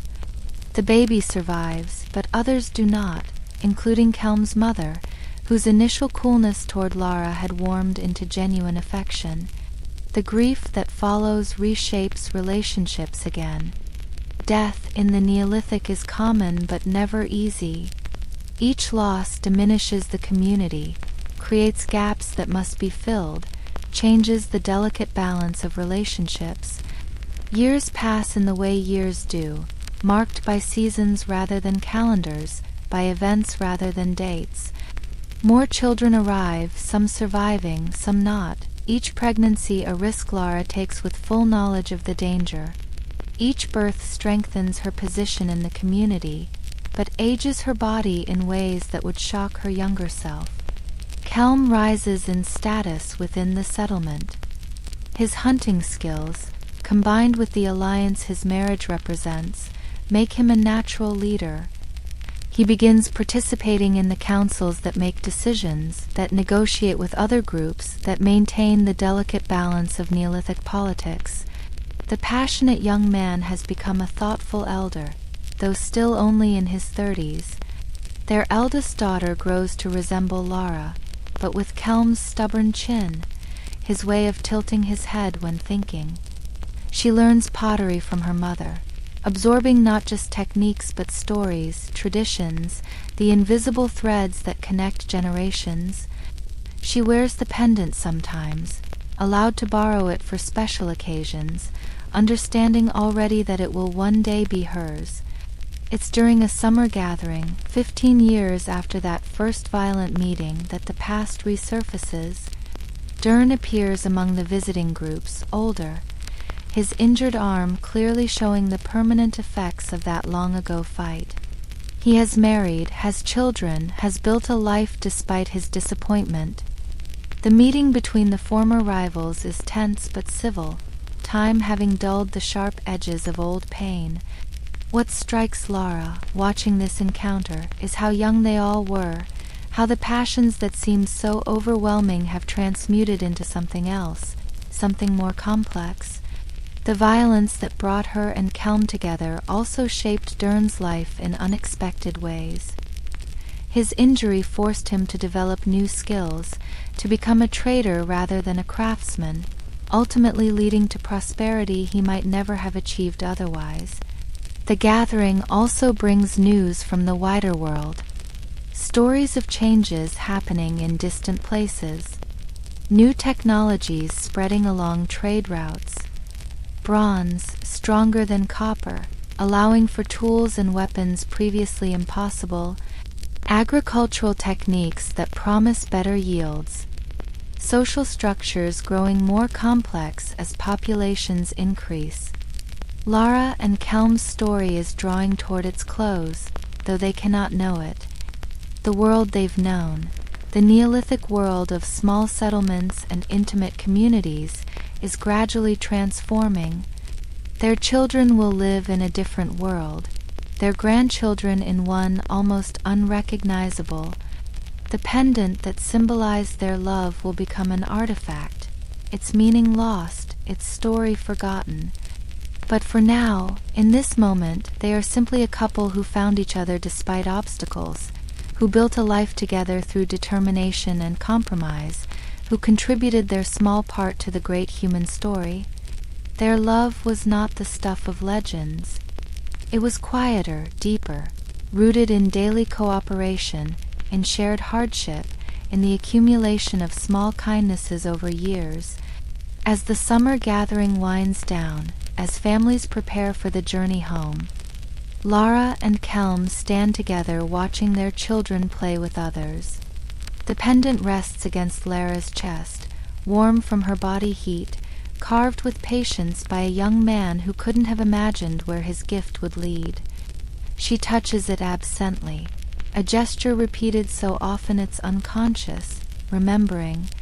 The violence of their beginning has become just another story told around winter fires, embellished with each telling. The reality was messier, more painful, more complicated than any story can capture. But from that chaos came order, from conflict came alliance, from passion came partnership. This is how it always is, how it always was, how it will continue to be. Their tale ends not with drama, but with quiet continuity. Another harvest gathered, another winter survived, another child on the way. The rhythms of Neolithic life continue, shaped by their story but not defined by it. They are links in a chain stretching back to the beginning of humanity, forward to futures they cannot imagine. The pendant will outlive them both. One day, thousands of years hence, it will be unearthed by careful hands, studied by curious minds, its personal significance lost, but its human meaning preserved. Someone loved someone enough to create this. Someone treasured it enough to keep it. Someone valued it enough to pass it on. These simple truths transcend time, culture, technology. In the fading light of the gathering's final evening, Lara leans against Kelm, feeling the familiar warmth of his body, the security of his presence. Around them, the temporary community dissolves, families gathering possessions, preparing for journeys home. They too will leave in the morning, returning to their settlement, to their daily life, to the future they're building together. The stars emerge overhead, the same stars that watched their violent beginning, that will watch their peaceful end. In the cosmic scale, their lives are infinitesimal, their love a brief flicker. But in the human scale, in the scale that matters, they have created meaning, connection, continuation. They have loved and been loved, struggled and survived, created new life and nurtured it. This is their story, the story of Lara and Kelm, preserved not in written records but in genetic legacy, in cultural transmission, in the accumulated wisdom of generations. A Neolithic love story begun in violence, tempered by negotiation, sustained by daily choice, ended by time, but echoing still in the fundamental human experiences of attraction, partnership, family, community. Tomorrow they will wake to another Neolithic dawn. But tonight, in this moment between gathering and dispersal, between past and future, they simply exist. Two people who found each other across the divide of different communities, who paid the price for their connection, who built something lasting from that first exchange of glances, that first gift, that first crisis. The pendant rests between them, invisible beneath clothing but always present, a tangible link to their beginning, a promise of continuation, a symbol of the small personal stories that, accumulated over millennia, become the great human story. Their tale is ending, but the story goes on, will always go on, as long as humans seek connection, brave conflict for love, build futures from difficult presents. Sleep comes eventually, as it always does. And in their dreams perhaps they're young again, meeting for the first time across a crowded settlement, eyes locking in recognition of possibility, the future spread before them unknown but full of promise. The pendant not yet carved, the violence not yet erupted, the life together not yet built. Everything potential, everything possible, everything beginning. The morning after the gathering brings the inevitable departures. Families loading possessions onto sledges pulled by human muscle. No beasts of burden yet in this part of the world. Children protesting the end of playmates' company. Promises made to meet again at the winter solstice gathering, if weather permits, if health holds, if the cosmos allows. Lara helps secure their own belongings, the pottery vessels carefully wrapped in soft leather, the furs rolled tightly, the small treasures acquired through trade. Her movements are practiced, efficient, 15 years of these journeys having taught her exactly how to pack for maximum protection with minimum bulk. Kelm oversees the loading, his status now requiring less physical labor, more coordination, delegation. Their eldest daughter clutches a small gift from a boy in another settlement, a river stone polished to mirror brightness. She thinks her parents don't notice, but Lara sees everything, remembers her own first stirrings of attraction, knows that in a few short years they'll be negotiating their daughter's future, navigating the same complex waters that brought her and Kelm together. The journey home takes longer now. Their group includes elderly members who move slowly, young children who need frequent rests. The pace that once frustrated Lara in her youth now seems natural, appropriate. There's no urgency beyond reaching home before dark, no schedule to keep beyond the rhythm of seasons. Along the familiar path, Kelm points out landmarks to their children. This rock formation where he once sheltered during a sudden storm, that grove where the best mushrooms grow in autumn, the stream crossing where he first saw deer tracks that led to a successful hunt. Each place holds memory, story, accumulated meaning that transforms landscape into home. Their middle child, a boy of 10 summers, listens with rapt attention. He already shows aptitude for tracking, for reading the subtle signs animals leave. Kelm teaches patiently, remembering his own father's instruction, passing on knowledge that stretches back generations. The boy wears a small version of hunting attire, playing at what will soon become deadly serious reality. The youngest, still nursing, rides in Lara's sling. The weight that once exhausted her now feels natural, part of her body's landscape. She shifts the baby occasionally, adjusting for comfort, but her movements are unconscious, automatic. The baby sleeps, lulled by the rhythm of walking, the warmth of mother's body, the safety of familiar sounds. They reach a resting spot as the sun reaches its peak. A clearing they've used many times, where a spring provides fresh water, where flat rocks offer comfortable seating. The group spreads out, some gathering wood for a small fire, others unpacking food for the midday meal. The routine is smooth, everyone knowing their role without instruction. Lara sits with the other mothers, nursing babies, watching toddlers, sharing the quiet companionship of women who've known each other for years. They don't need to speak much. Communication happens in glances, in small gestures, in the shared understanding of common experience. One woman is newly pregnant, barely showing, but the others know, offer subtle support, small kindnesses. The conversation, when it comes, centers on practical matters. The success of various crops this season. Which preservation methods worked best for different foods. Concerns about specific children, remedies for ailments. The knowledge shared is precious, potentially life-saving, passed woman to woman in these informal moments. Kelm sits with the men, but his attention frequently drifts to his family. This protective watching is new, developed over years of fatherhood. He remembers his younger self, focused solely on hunting, on personal glory. Now his thoughts are always partially occupied with broader concerns. Is there enough food stored? Are the children healthy? Is Lara overtaxing herself? The pendant around Lara's neck catches sunlight as she moves, drawing his eye. 15 years of wear have polished it further, softened the carved edges, but the essential form remains. Sometimes he still marvels that his impulsive gift led to all this family responsibility, a life intertwined with another so completely that he can barely remember existing separately. After the meal, the journey resumes. The familiar landscape unrolls before them, each valley and rise bringing them closer to home. The children grow excited as recognition dawns.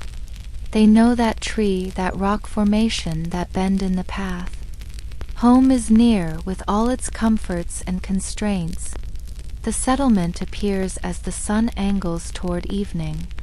Smoke rising from hearths where those who stayed behind prepare evening meals. Dogs bark announcement of the returning group. Children run out to greet parents, siblings, friends. The noise and chaos of homecoming fills the air, joyful and overwhelming in equal measure. Their own dwelling stands exactly as left, but somehow different for the leaving. Lara enters first, checking that all is well. No water damage from summer storms, no animal intrusion, no unexpected problems. The familiar smell of their living space wraps around her, earth and smoke, and the accumulated scent of years of habitation. Unpacking is swift, everything has its place. The new items acquired at the gathering are integrated into existing stores.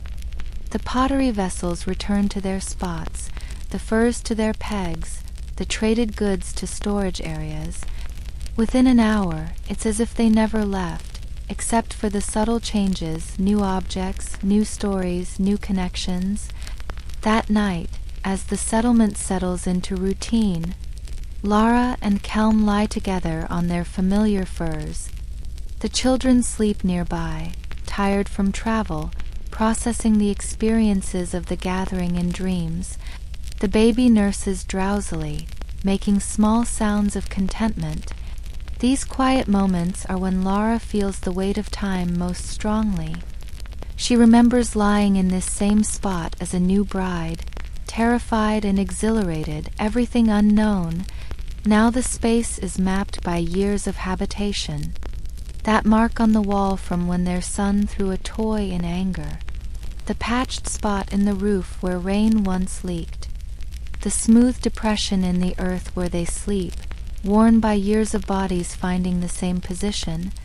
Kelm's breathing beside her is as familiar as her own heartbeat. She knows his sounds, his movements, can interpret his moods from the smallest gestures. This deep knowledge came slowly, built through shared days and nights, through crisis and calm, through the accumulated moments that transform two strangers into a unit. The pendant presses against her chest, warm from her body. She thinks about their daughter, about the polished stone from the boy, about the cycles beginning again. Will her daughter's story involve violence, negotiation, the complex dance of competing interests? Or will it be simpler, smoother, benefiting from the alliances already established? Morning comes too soon, as it always does. But this morning brings a discovery that will echo through millennia.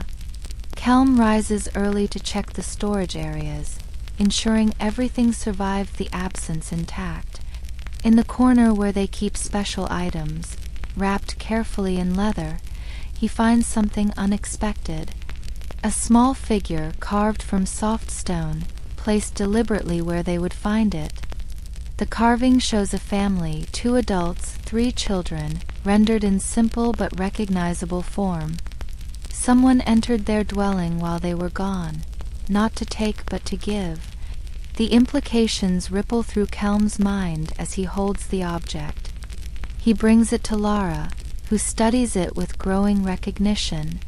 The style is familiar, the technique. Then she knows. Dern. It must be from Dern. His injured arm forced him to develop new skills, working with softer materials, finding different ways to create. This gift, left secretly, speaks volumes about forgiveness, about time's healing power, about the complex ways humans navigate past pain. They never speak of it publicly, but the figure joins their treasured possessions, displayed where visitors can see, prompting questions, allowing them to tell a version of their story that emphasizes reconciliation over conflict. The narrative reshapes itself with each telling, becoming smoother, more palatable, more useful for teaching lessons to children. Years continue their relentless passage, marked by the rhythms we've explored. The seasonal cycles of planting and harvest, the human cycles of birth and death, the social cycles of gathering and dispersal, each year similar to the last but subtly different, accumulating changes that only become visible in retrospect. Their eldest daughter reaches marriageable age. The boy with the polished stone has become a young man, visiting frequently, his intentions clear to everyone. The negotiations begin, following patterns established generations ago but adapted to current circumstances. Lara watches her daughter navigate the same currents she once faced, offering advice, support, the wisdom of experience. The wedding, when it comes, combines traditions from multiple settlements. The young man is from the same gathering where Lara and Kelm first met, adding layers of meaning to the ceremony. The pendant is formally passed to the daughter, Lara removing it for the last time, feeling strangely light without its familiar weight. Kelm has aged into a respected elder. His hunting days largely behind him, he now teaches, advises, mediates disputes. The scar on his forehead has become part of his identity, referenced in the praise names used during formal occasions: Kelm Bearslayer, Kelm Scarbearer, Kelm Peacemaker. Lara too has found her role shifting, from young bride to mother to elder woman whose knowledge is sought, whose opinion carries weight. Her expertise in pottery has evolved, incorporating techniques learned from her birth settlement with innovations developed in her adopted home, creating a distinctive style that will outlive her by millennia. The dwelling that once seemed foreign now bears the mark of decades of habitation. Every surface shaped by use, every corner holding memory.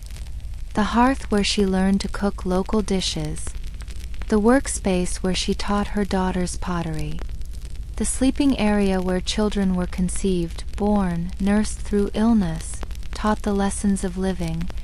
Grandchildren bring new energy to aging bodies. Lara holds her daughter's firstborn, marveling at the continuation, the endless renewal.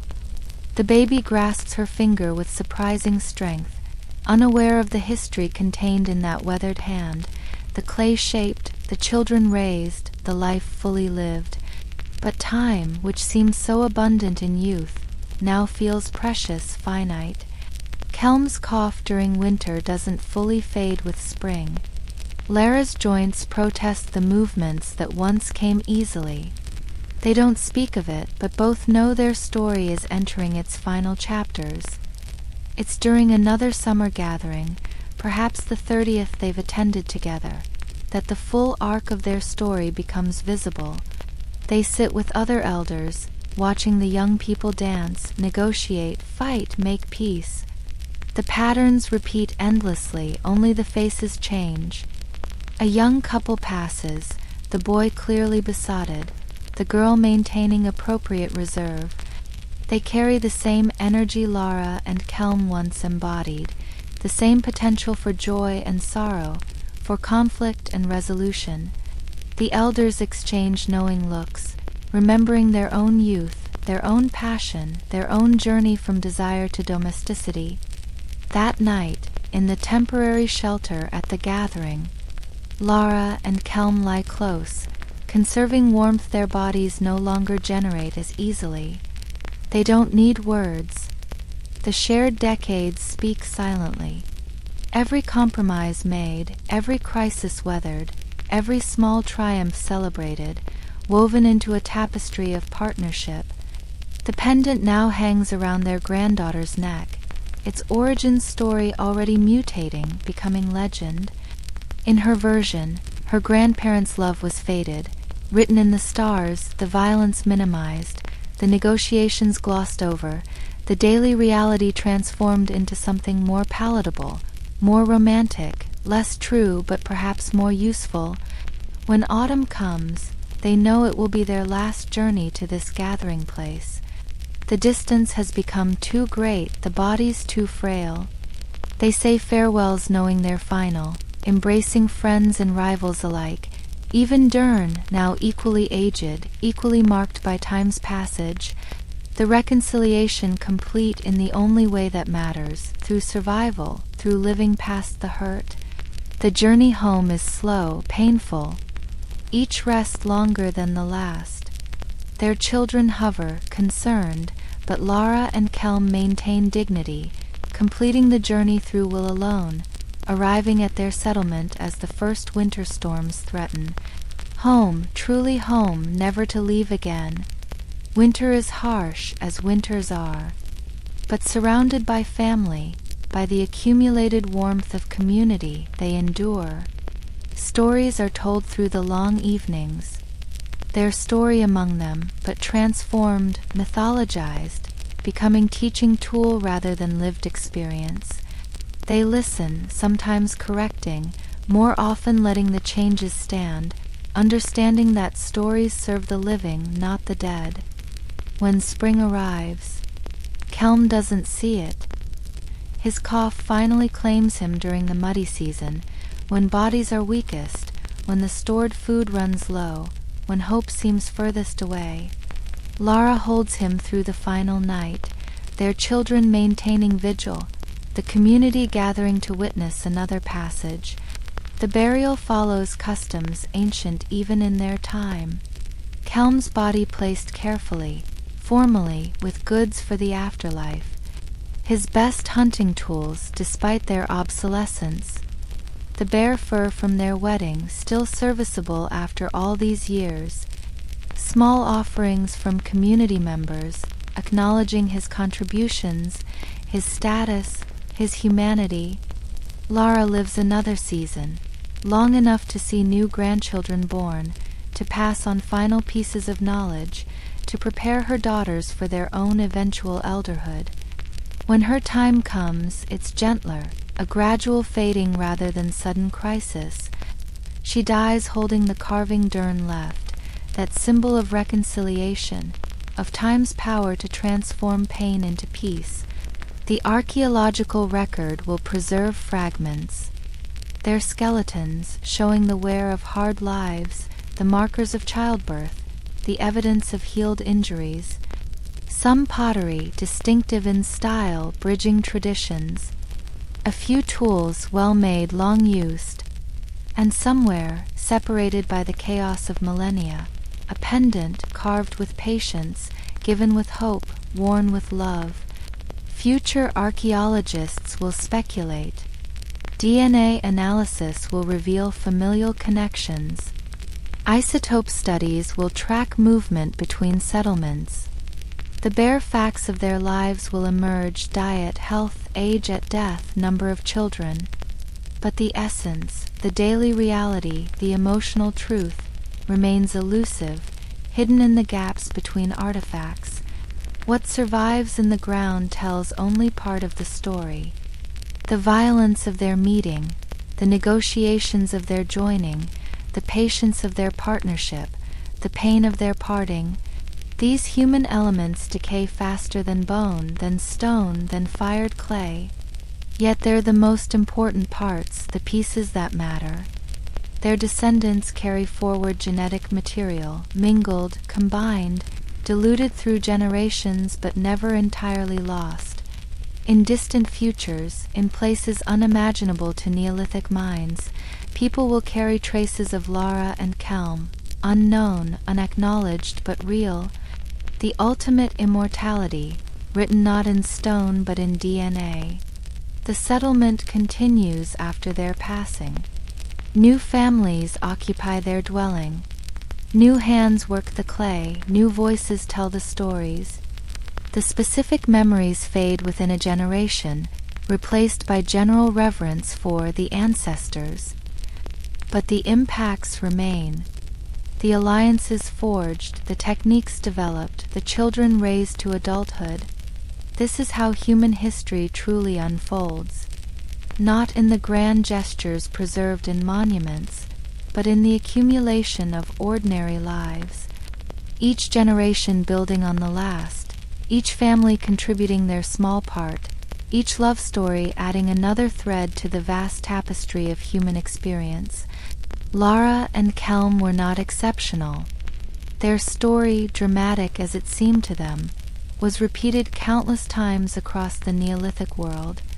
Young people meeting, overcoming obstacles, building lives together, raising children, growing old, dying. The universality makes it more precious, not less. In the end, their greatest achievement was not the violence survived or the passion maintained, but the simple fact of endurance. They lasted, through seasons of plenty and want, through children born and lost, through the slow transformation of youth into age. They lasted, together, building something larger than themselves. The pendant that sparked their story outlived them both. Passed through generations until its meaning was lost, traded, forgotten, buried, waiting. One day it would surface again, puzzle archaeologists, inspire theories. But its true significance, the hours of careful carving, the courage of the giving, the weight of wearing, remains forever private, known only to those who lived it. This is their legacy, not the artifacts that survive, but the human connections that don't. the love that bridges differences, the compromise that enables community, the patience that sustains partnership, the courage to build something lasting in a world where nothing lasts. These invisible legacies matter more than any physical remainder. Sleep comes now, as it came to them. Final sleep for Kelm and Lara, temporary sleep for us. In the darkness, across the millennia, we're connected. They faced their mortality knowing life would continue. We face ours the same way. The thread unbroken, the story ongoing, the human experience continuous despite all change. Their Neolithic world is gone. Its specific challenges replaced by others. Its particular joys transformed into different ones. But the core remains. People meeting, choosing, building, enduring, loving despite everything, because of everything. This is what Lara and Kelm teach across the ages. That love is not separate from daily life but woven through it, strengthened by shared struggle, deepened by time. Tomorrow the sun will rise on a world they couldn't imagine, but also on the same human needs they knew. For connection, for meaning, for someone to share the journey. Their Stone Age love story echoes forward, reminding us that technology changes, circumstances transform, but hearts remain remarkably constant. Rest now as they rest. Their story told, their journey complete, their love preserved not in stone but in the continuing human experience of finding another soul, joining lives, facing together what cannot be faced alone. This is their gift across time, their message in the archaeological silence, their whisper in the darkness. Be at peace as they found peace. In each other, in community, in the great cycling of generations that carries all our stories forward, mixed and mingled, forgotten and remembered, lost and found, ending and beginning, always and forever, the eternal human dance of connection. Chapter 3, Unearthed Passions, Archaeology of Ancient Intimacy. As we drift deeper into our exploration of Neolithic life, we turn our attention to the physical evidence that has survived these 10,000 years, the carved stone, the shaped clay, the carefully arranged burials that speak to us across the vast expanse of time. These artifacts and remains offer us glimpses into how our ancestors understood and expressed their most fundamental human desires, their hopes for fertility, their bonds of affection, their beliefs about the continuation of life beyond death. Imagine yourself now as an archaeologist, carefully brushing away millennia of accumulated earth. Your tools are delicate, your movements precise. Each grain of soil removed might reveal something that hasn't seen daylight since before the invention of writing. The anticipation builds slowly as shapes emerge from the darkness, curves and contours that suggest human forms, arrangements that hint at ancient meanings. Let us begin our archaeological journey at Çatalhöyük, that remarkable Neolithic settlement in what is now Turkey. Picture this ancient town as it once was. A honeycomb of mud brick houses built so closely together that residents entered through openings in the roofs. No streets existed between these dwellings. Instead, the rooftops themselves served as walkways, creating a landscape of flat surfaces broken by ladder openings and smoke holes. Within these houses, buried beneath plastered floors and hidden in wall niches, archaeologists have discovered a fascinating array of figurines. Many of these small sculptures depict the human form in ways that have sparked decades of scholarly debate. The most famous perhaps are the female figurines, carved from stone or molded from clay, with exaggerated sexual characteristics. Their breasts are full and pendulous, their hips wide, their vulvas clearly defined. But what did these figurines truly mean to the people who created them? The traditional interpretation, popular for many decades, saw them as fertility goddesses or mother goddesses, symbols of a supposed matriarchal society that revered the feminine power of creation. This romantic vision appealed to many, painting the Neolithic as a time when women held divine status. Yet as we examine the evidence more carefully, a more complex picture emerges. These figurines were not found in public spaces or obvious shrines. Instead, they were discovered in grain bins under floors in refuse pits. Some show signs of deliberate breakage, others appear to have been quickly made and just as quickly discarded. The context suggests something more personal, more immediate than goddess worship. Consider the possibility that these figurines served multiple purposes. Perhaps they were teaching aids, used to explain the mysteries of reproduction to young people in a world without anatomical diagrams. Perhaps they were tokens of protection during pregnancy and childbirth, when mortality rates for both mother and infant were frighteningly high. Some may have been love tokens. Others might have played roles in rituals we cannot fully reconstruct. The variety of these figurines tells its own story.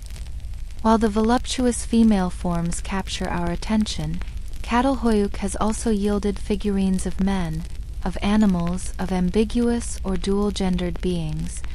Some figurines show coupling figures, locked in embraces that leave little to the imagination about their purpose. These were not pornographic in our modern sense. Rather, they seem to celebrate or perhaps invoke the generative power of sexual union. One particularly intriguing discovery consists of stamp seals bearing geometric patterns. When pressed into soft clay or perhaps onto human skin with pigments, these seals created repeating designs. Some archaeologists suggest these patterns held symbolic meanings related to fertility and protection. Imagine the ritual of applying these designs to a pregnant woman's swollen belly, the cool touch of clay or the gentle pressure of the seal, the hope that ancient symbols might ensure a safe delivery. As we move beyond Çatalhöyük, we encounter similar artifacts across the Neolithic world, each culture expressing these universal concerns in slightly different ways. In the Balkans, the Vinca culture produced figurines with mask-like faces and elaborate incised decorations. Their bodies often show signs of binding or wrapping, suggesting they may represent actual ritual practices where the body was decorated or constrained in specific ways. The positioning of these artifacts within domestic spaces speaks to the integration of sexuality and fertility into daily life. Unlike our modern tendency to separate the sacred from the sexual, Neolithic peoples seem to have understood these as interconnected aspects of existence. The same space where a family prepared food and slept also housed these potent symbols of generation and desire. But artifacts tell only part of the story. To understand how Neolithic peoples expressed and experienced intimacy, we must also examine how they treated their dead, particularly those burials that preserve evidence of human relationships extending beyond death. Picture an excavation site in Central Europe. The soil is dark and rich, turned carefully by archaeological trowels. As the earth is removed layer by careful layer, shapes begin to emerge, not just one skeleton, but two, their bones intertwined in an embrace that has lasted 5,000 years. Such double burials offer us profoundly moving glimpses into Neolithic relationships. One of the most famous examples comes from Valdero in Italy, where archaeologists uncovered the remains of two young people, dubbed the Valdero lovers. They lie facing each other, their arms wrapped around one another in an eternal embrace. The male skeleton shows evidence of an arrow wound, while the female appears uninjured. Were they lovers who died together in some tragic circumstance? Was she sacrificed to accompany him in death? Or does their positioning reflect beliefs about reunion in an afterlife? The archaeological evidence cannot answer these questions definitively, but it speaks to the human impulse to maintain connections even in death. Similar paired burials have been found across Neolithic Europe and beyond. Some show clear evidence of simultaneous death. Others suggest one partner died first, with the second added later when they too passed away. Not all such burials involve apparent couples. Some group burials arrange bodies in patterns that suggest family relationships, parents with children, siblings side by side. The care taken in these arrangements reveals the importance of maintaining social bonds beyond death. Bodies were positioned deliberately, sometimes with hands clasped or arms draped over one another. The grave goods accompanying these burials add another layer of meaning. Beads made from shell or stone often concentrate around the neck and wrists, suggesting decorated clothing or jewelry. Some burials include matching ornaments, paired bracelets, or similar necklaces that might have identified the deceased as belonging together in life.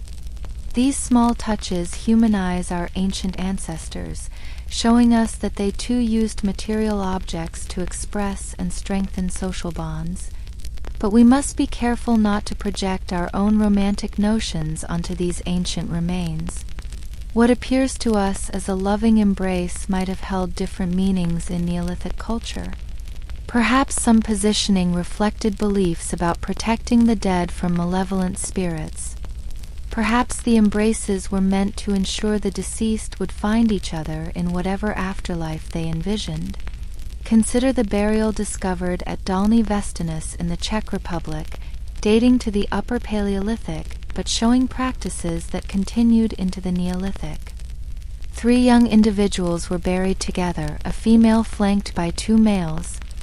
All 3 were covered in red ochre, and the positioning suggests deliberate arrangement. The female shows skeletal abnormalities that would have been visible in life. Was this a polyamorous relationship? A woman with her brothers? A spiritual leader with her acolytes? We cannot know, but the careful burial speaks to the significance of their relationship. The treatment of children in Neolithic burials offers particularly poignant insights. Infant mortality was devastatingly high, yet many baby burials show the same careful attention as adult interments. Tiny bodies were adorned with beads, wrapped in what must have been precious textiles, buried with miniature vessels that might have held symbolic nourishment for the afterlife journey. Some child burials include what appear to be toys, small clay animals, miniature tools, rattles made from gourds or clay. These objects bridge the gap between life and death, suggesting that Neolithic parents, like parents throughout history, struggled to accept the finality of a child's death. They sent their little ones into the unknown with familiar comforts. The archaeology of ancient intimacy extends beyond human remains to the spaces where people lived and loved. Within Neolithic houses, archaeologists have identified areas that seem to have been marked as special or private, raised platforms that might have served as beds, alcoves separated from the main living space by hanging textiles, corners where personal objects accumulated.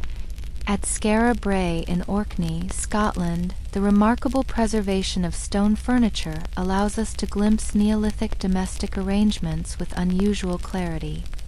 The houses contain stone bed frames, dressers, and storage areas.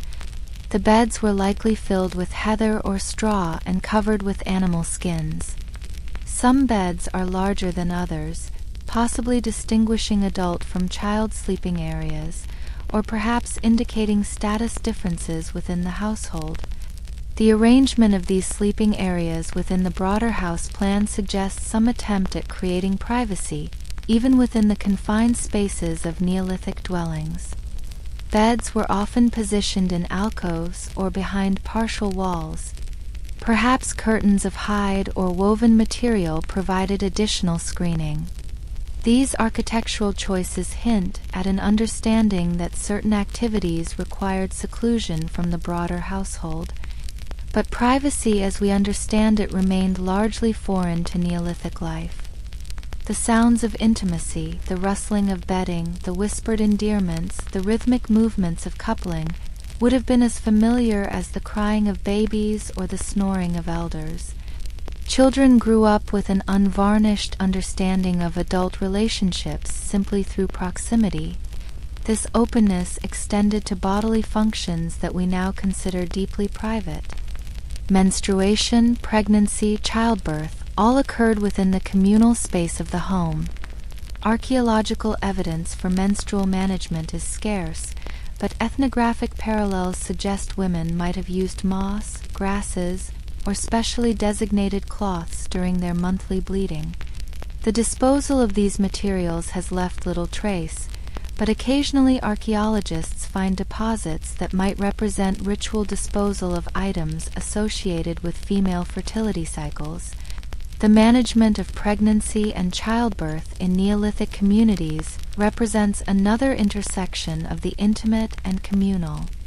Figurines depicting pregnant women are common, their swollen bellies rendered with careful attention. Some show the moment of birth itself, with emerging infants visible between spread legs. These images were not hidden away but integrated into daily life, perhaps serving as talismans for safe delivery or teaching tools for midwives. Speaking of talismans, let us now turn our attention to the remarkable array of amulets and charms that Neolithic peoples created to influence matters of fertility and sexuality.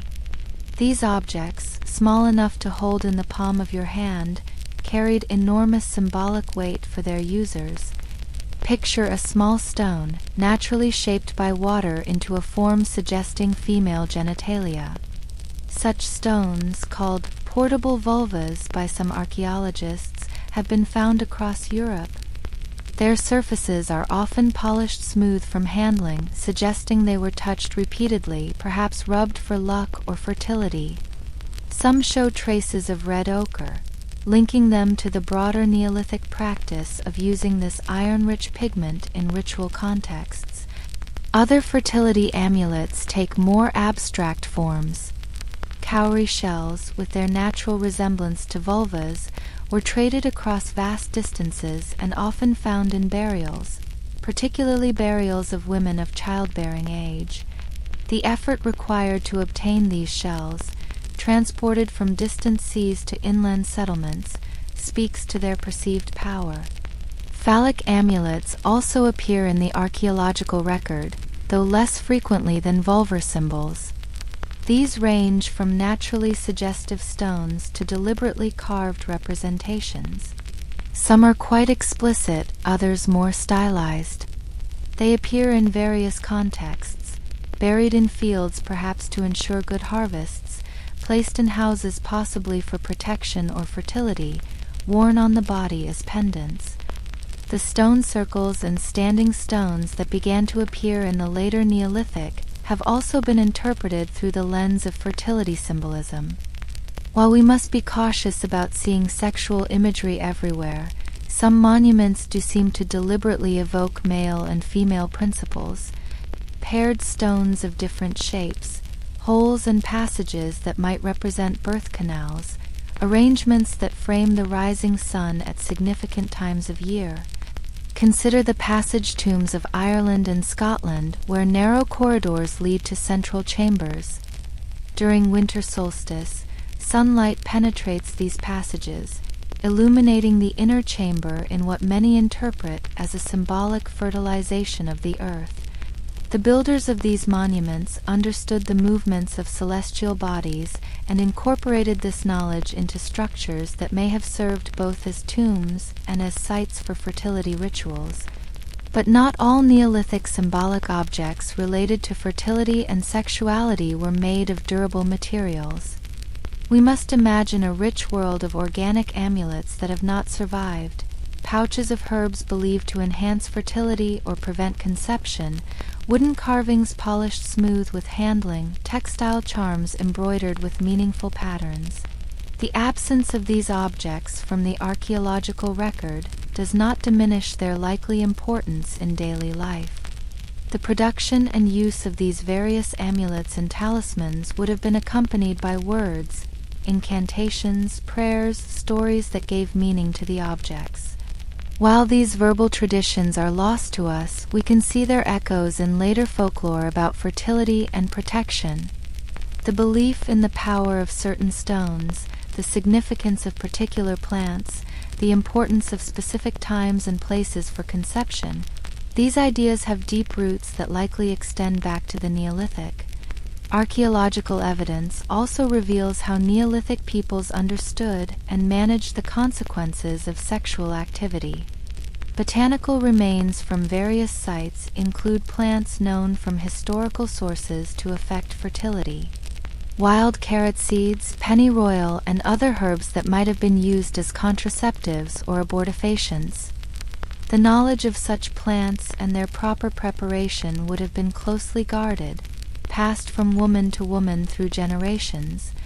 The demographic evidence from Neolithic cemeteries suggests that while birth rates were high, some form of family planning was practiced. Spacing between births, when it can be determined from skeletal remains, often shows intervals suggesting extended breastfeeding or other methods of fertility control. The survival of the community depended on balancing reproductive capacity with available resources. Artistic representations from the Neolithic also give us glimpses into how these ancient peoples conceptualized gender and sexuality. While many figurines clearly represent biological males or females, others are more ambiguous. Some figures combine male and female characteristics.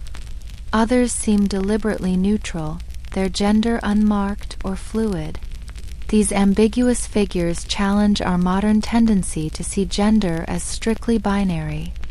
They suggest that Neolithic peoples might have recognized a spectrum of gender expressions, or perhaps certain ritual contexts required transcending ordinary gender categories. Shamanic practices in many cultures involve gender transformation or ambiguity, and these figurines might represent such spiritual specialists. The decoration of the human body itself served as another medium for expressing identity, including sexual and gender identity. While textiles rarely survive, we have indirect evidence for elaborate clothing through the impressions left on clay and the distribution of beads and fasteners in burials. Different patterns of decoration might have signaled availability for marriage, reproductive status, or ritual roles. Body modification also played a role in Neolithic expressions of identity and sexuality.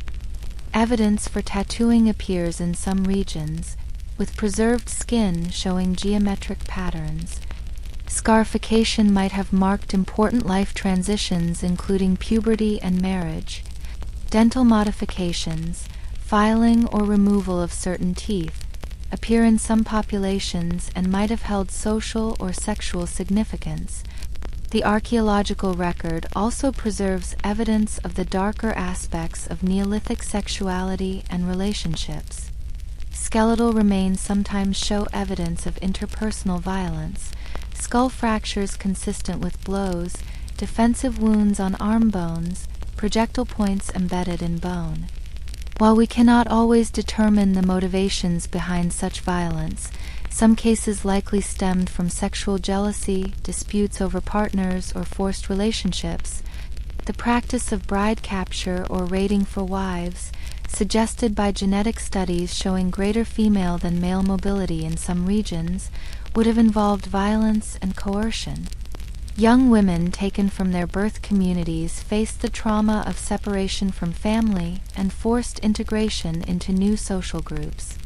Their experiences remind us that not all Neolithic relationships were consensual or caring. Evidence for sexual violence also appears in some archaeological contexts, though it can be difficult to identify definitively. Certain burial positions, patterns of trauma, and demographic anomalies might indicate assault, but archaeologists must be extremely careful in making such interpretations. What we can say is that the potential for sexual coercion existed in Neolithic societies as it has throughout human history. Yet alongside these darker realities, we also find evidence of care and healing.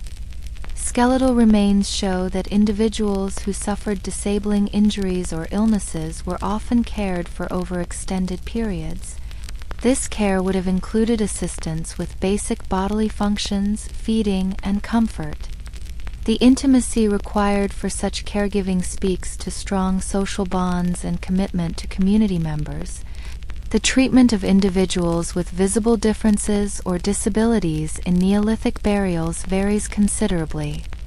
Some were buried with unusual care and rich grave goods, suggesting they held special status, perhaps as shamans or other ritual specialists. Others received standard burials indistinguishable from their peers. This variation hints at complex social attitudes toward bodily difference. As we near the end of our archaeological exploration, let us consider one final category of evidence: the remains of feasting and communal gatherings where social bonds, including romantic partnerships, were likely formed and celebrated. Excavations at various Neolithic sites have revealed evidence for periodic large gatherings, concentrations of animal bones indicating mass slaughter, remains of fermented beverages, special serving vessels. These gatherings would have brought together people from different settlements, creating opportunities for young people to meet potential partners from outside their immediate kin group. The excitement of these occasions, the music from bone flutes and drums, the effects of fermented drinks, the temporary relaxation of daily routines, would have created an atmosphere conducive to romance and sexual encounters. The morning after such gatherings might have seen new alliances formed, both political and personal. Marriages arranged, tokens exchanged, promises made under the influence of feast and firelight. The archaeological remains of broken pottery and scattered bones only hint at the human dramas that unfolded at these events. Some of these gatherings likely coincided with astronomical events or seasonal transitions, linking human fertility to cosmic cycles. The spring gatherings would have been particularly charged with sexual energy as the natural world renewed itself. Young people adorned with flowers, couples slipping away from the main celebration, the hopes for conception that would result in winter births. The material culture associated with these gatherings, special ornaments worn only on such occasions, musical instruments, vessels for mind-altering beverages, all speak to the importance of creating special contexts for social and sexual interactions. These objects were often carefully cared for between events, passed down through generations, imbued with the accumulated memories of past celebrations. As we reflect on all this archaeological evidence, patterns emerge that speak to universal human experiences while reminding us of the vast cultural distance between the Neolithic and our own time. The figurines, burials, amulets, and architectural remains all point to people who experienced desire, who formed deep emotional bonds, who struggled with the realities of reproduction in a challenging world. They developed complex belief systems to make sense of sexuality and fertility, created art that expressed their understanding of human bodies and relationships, and built social structures that channeled sexual behavior in ways that promoted community survival. Their solutions to the challenges of intimate life were different from ours, but the underlying needs and desires were remarkably familiar. The archaeological record, for all its gaps and ambiguities, preserves traces of individual lives and choices. Behind every figurine was a hand that shaped it, a mind that conceived its form, a purpose that drove its creation. Behind every carefully arranged burial were mourners who chose that specific positioning, who selected those particular grave goods, who performed whatever rituals their culture demanded. These ancient people loved and lost, hoped and feared, celebrated and mourned in ways both alien and familiar to us. The passage of 10,000 years has changed much about human life, but the archaeological evidence reminds us that the fundamental experiences of intimacy, desire, and connection remain central to what makes us human. As we prepare to move into our final segment, take a moment to reflect on these material remains of ancient passion. Imagine holding one of those smooth stone amulets, feeling its weight in your palm, wondering about all the hands that touched it before. Picture those embracing skeletons, their bones mingling in the earth. Whatever brought them together in death, now lost to time except for the eloquent positioning of their remains. The archaeology of ancient intimacy reveals not a single story but thousands of individual stories, preserved in fragments of stone and bone, in the arrangement of ancient homes, in the careful placement of the dead. Each artifact, each burial, each architectural choice represents decisions made by real people navigating the complexities of love, desire, and reproduction in their challenging world. These material remains bridge the vast gap between their time and ours, reminding us that while the context of human intimacy has changed dramatically, the essential experiences remain constant. The Neolithic mother clutching a fertility figurine, hoping for a safe delivery, the young couple exchanging carved tokens of affection, the community gathering to celebrate marriages and mark life transitions, all would find echoes in our modern world, despite the millennia that separate us. Chapter 4, From Shamans to Chiefs, Contrasting Roles in Neolithic Society. As we drift into our final exploration of Neolithic life, we turn our attention to the emerging social hierarchies that began to transform human relationships during this pivotal era.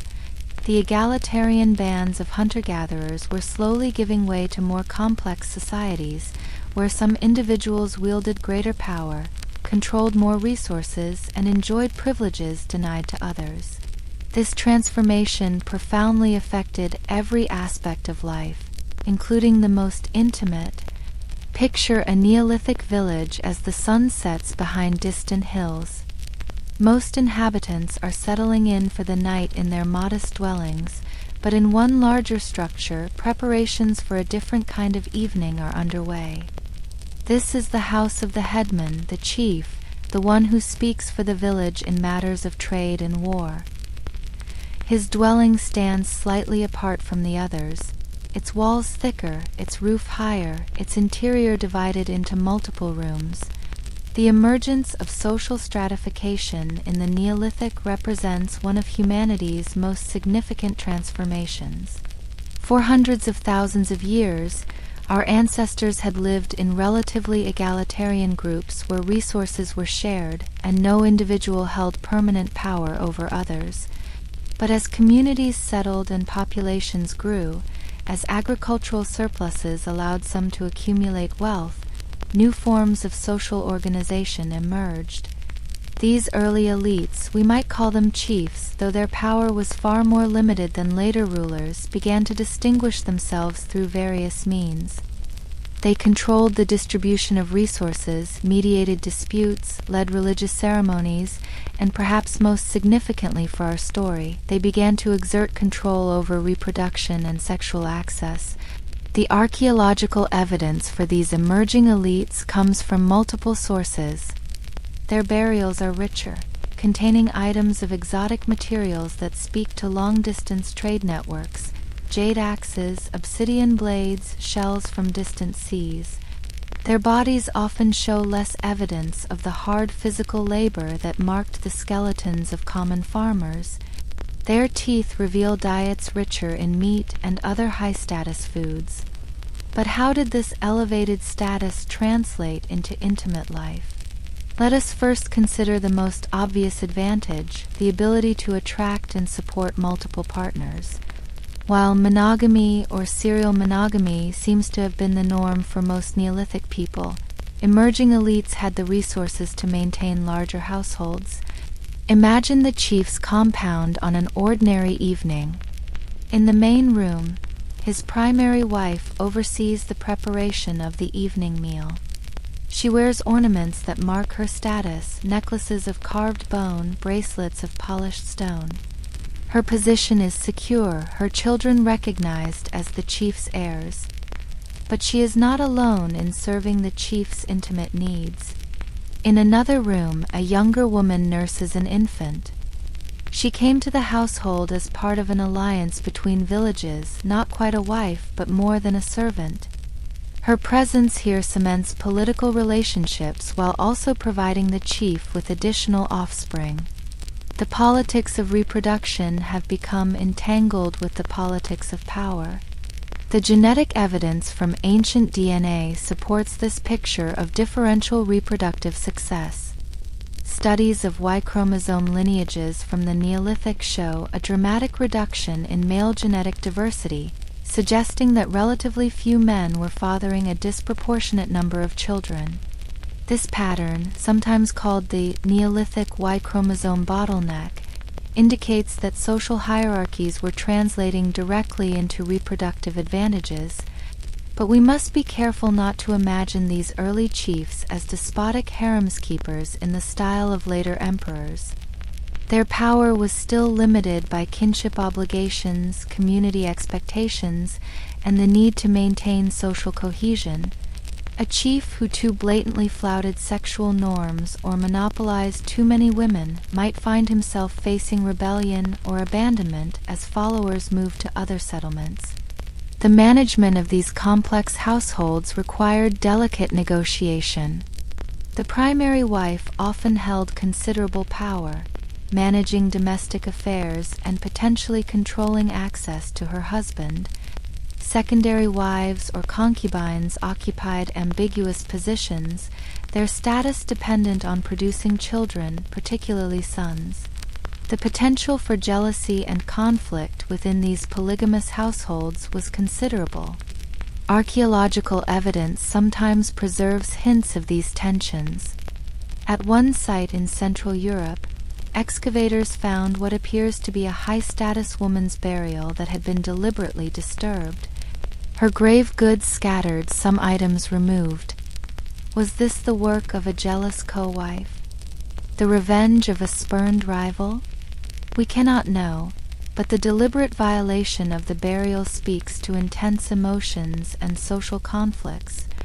The children of these various unions faced their own challenges. The offspring of primary wives likely enjoyed clear precedence, but children of secondary partners occupied more uncertain positions. They might serve as links between allied groups, be used to forge new alliances through marriage, or find themselves marginalized if they posed threats to the primary heirs. Let us now shift our attention from the political elite to another form of power that emerged in Neolithic societies, the spiritual authority of shamans and ritual specialists.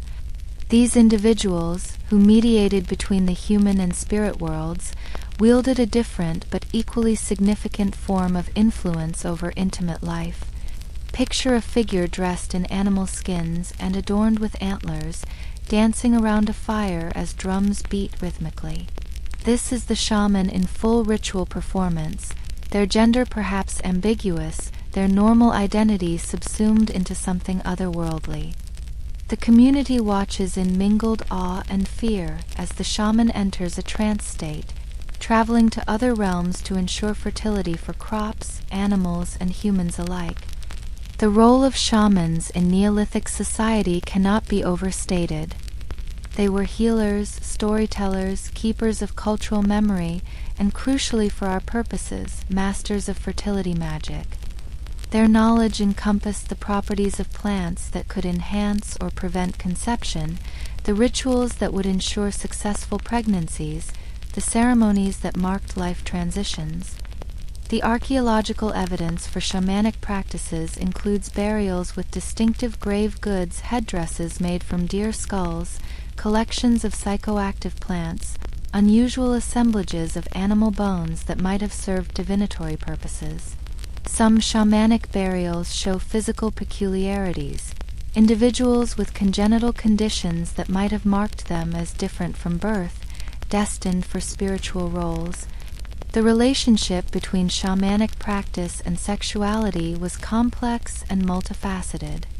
In many societies, shamans were believed to transcend ordinary gender categories. They might dress as the opposite sex, take same-sex partners, or remain celibate. This gender fluidity was not seen as deviant, but as evidence of their ability to move between worlds. Consider a young person in a Neolithic village showing signs of shamanic calling. perhaps experiencing visions, displaying unusual behaviors, or demonstrating knowledge beyond their years. Their path would diverge sharply from that of their peers. While others prepared for marriage and conventional family life, the budding shaman entered into apprenticeship with an elder practitioner. This training would have included not just the learning of rituals and plant lore, but also instruction in the mysteries of human reproduction. Shamans needed to understand the subtle energies of conception, the proper timing of intercourse for desired outcomes, the spiritual practices that would ensure healthy pregnancies, the rituals for difficult births. The shamanic understanding of reproduction went far beyond the merely physical. They saw conception as requiring not just the union of male and female bodies, but the calling in of a spirit to animate the new life. This spiritual dimension added layers of complexity to intimate relationships. Couples might consult the shaman about the most auspicious times for conception, undergo purification rituals before attempting to conceive, or seek spiritual remedies for infertility. The actual practices involved in fertility rituals remain largely mysterious to us, preserved only in fragments and hints. Rock art from various Neolithic sites shows scenes that might represent fertility ceremonies, figures with emphasized genitals, dancing or coupling forms, abstract symbols that could represent the generative powers of nature. But the specific actions, words, and beliefs that accompanied these images are lost. We can, however, make some educated guesses based on ethnographic parallels and the archaeological evidence. Fertility rituals likely involved sympathetic magic, the belief that like produces like. Explicit sculptures or paintings might be touched or gazed upon to encourage conception. Sacred stones with holes might be crawled through to ensure easy birth. Animals known for their fecundity, rabbits, pigs, certain birds, might play roles in ceremonies. The use of altered states of consciousness in these rituals appears probable. Various psychoactive plants were available to Neolithic peoples: poppies, hemp, fermented beverages, mushrooms in some regions. The shaman's ability to enter trance states and journey to other realms would have been central to their authority. In these altered states, they might communicate with spirits, diagnose supernatural causes of infertility, or perform spiritual healings. Music and dance certainly played crucial roles in shamanic fertility rituals. Bone flutes, drums made from hide and wood, rattles and other percussion instruments have been found at Neolithic sites. The rhythmic sounds would have helped induce trance states while also creating a ceremonial atmosphere. Dance, particularly dances that mimicked animal mating behaviors or represented the agricultural cycle, would have been powerful forms of sympathetic magic. The timing of these rituals would have followed natural cycles. Spring ceremonies celebrating renewal and planting would have had strong fertility components. Harvest festivals might have included rituals to ensure human fecundity would match the abundance of crops. The movements of moon and stars, particularly the lunar cycle with its obvious parallels to women's menstrual cycles, would have determined optimal times for conception rituals. But shamans dealt not just with promoting fertility but also with its regulation. Knowledge of contraceptive and abortifacient plants would have been part of their pharmacopoeia. The decision to use such remedies would have involved complex negotiations between individual desires, family pressures, and community needs. A woman seeking to space her pregnancies might approach the shaman secretly, requesting herbs that would prevent conception without her husband's knowledge.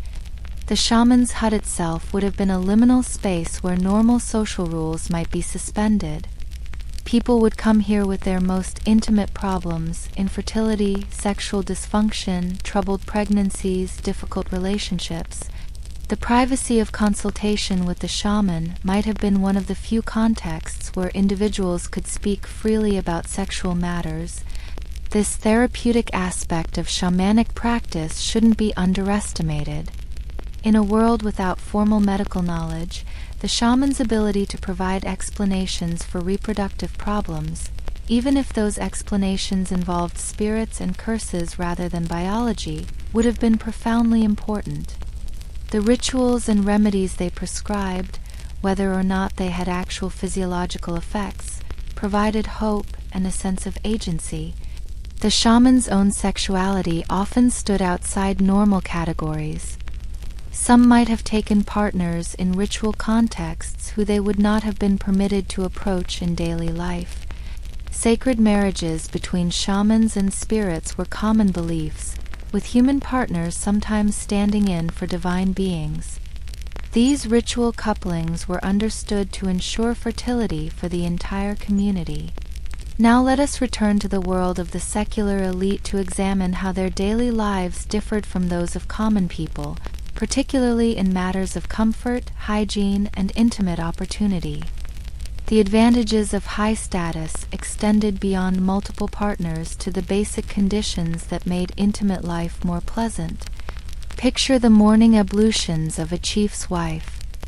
While common women might wash hastily with cold water from a shared vessel, she has servants to heat water over the fire, to bring it to her in ceramic bowls decorated with intricate patterns. Her washing area is screened from view, perhaps the only truly private space in the settlement. She uses scrapers of polished bone to clean her skin, rubs herself with rendered fats mixed with aromatic herbs. The archaeological evidence for differential hygiene practices comes from various sources. High-status burials sometimes include grooming implements, tweezers for plucking unwanted hair, razors of sharp flint, combs carved from antler. The wear patterns on these objects suggest regular use. Residue analysis on ceramic vessels from elite contexts has revealed traces of aromatic plants that might have been used in washing or as perfumes. The clothing available to elites also set them apart. While everyone in Neolithic society wore garments of hide or woven plant fibers, the quality varied considerably. Elite clothing might be made from the soft skins of young animals, carefully tanned to suppleness. Decorative elements, beads, shells, colored stones, would be sewn in patterns that proclaimed status. The time invested in creating such garments was itself a form of wealth. These finer clothes would have affected intimate encounters in multiple ways. Softer materials against the skin, decorative elements that could be slowly removed to build anticipation, the psychological effects of wearing beautiful things, all would have enhanced the sensual experiences of the elite.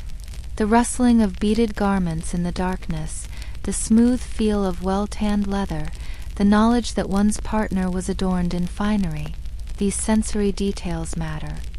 The sleeping arrangements of the elite also provided advantages. While common families crowded together on simple mats, elite households might have raised sleeping platforms, multiple layers of furs and textiles, even primitive forms of cushioning made from dried grasses or feathers. The chief's bed would be the most comfortable spot in the settlement, a place where intimate activities could unfold with less discomfort from hard ground or scratchy materials. Some elite dwellings show evidence of what we might call bathroom facilities, dedicated spaces for elimination, perhaps with ceramic vessels or specially dug pits. The privacy and cleanliness this afforded would have been remarkable in a world where most people relieved themselves in communal areas or the surrounding landscape. Such facilities would have made the elite more appealing as intimate partners while also reducing the disease risks associated with poor sanitation. The diet of the elite contributed to their attractiveness and sexual vitality. With access to the best cuts of meat, the first fruits of harvest, and exotic foods obtained through trade, they would have been better nourished than their subjects, stronger, healthier, with glossier hair and clearer skin. In a world where most people showed the physical effects of hard labor and marginal nutrition, these differences would have been striking. Elite women, freed from the most grueling agricultural tasks, could maintain their physical appearance longer. Their hands remained softer, their backs straighter, their bodies less marked by the constant toil that aged common women prematurely. This preservation of youthful appearance would have extended their reproductive years and made them more desirable partners even as they aged. The leisure time available to elites also shaped their intimate lives. While farmers worked from dawn to dusk during growing seasons, chiefs and their families had time for activities beyond mere survival. They could engage in extended courtship rituals, enjoy longer intimate encounters, develop sophisticated cultural practices around romance and sexuality. This leisure manifested in various ways archaeologically. Gaming pieces found in elite contexts suggest time spent in social activities. Musical instruments of superior craftsmanship indicate not just ritual use but entertainment. Decorative objects with no practical purpose speak to an aesthetic sense that could be indulged. All of these elements would have created a more refined social environment where intimate relationships could develop with greater subtlety. The practice of feasting, which we touched on earlier, took on special significance in elite contexts.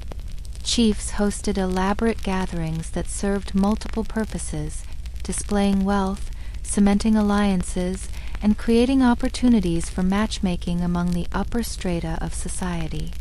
These events would have featured the best foods, fermented drinks, music, and dancing. Imagine such a feast in full swing. The chief's hall is lit by multiple fires and oil lamps, a luxury when most dwellings may do with a single hearth. Guests wear their finest ornaments, their bodies painted with designs that indicate their clan affiliations and marriageable status. Young elite women and men eye each other across the firelight, their interactions supervised but not entirely prevented by watchful elders. The morning after such gatherings might see new alliances formed through promised marriages. Unlike the common people who might choose partners based on attraction or compatibility, elite marriages were political acts. They linked families, transferred wealth, created obligations that could last generations. The young people involved might have had some say, but their personal desires were secondary to family strategies. The treatment of elite women in these arranged relationships varied considerably. A chief's daughter married to cement an alliance might find herself in an unfamiliar settlement, surrounded by strangers who viewed her with suspicion. Her status would depend on her ability to produce heirs and navigate the complex politics of her new home. Some thrived in these circumstances, becoming powerful matriarchs.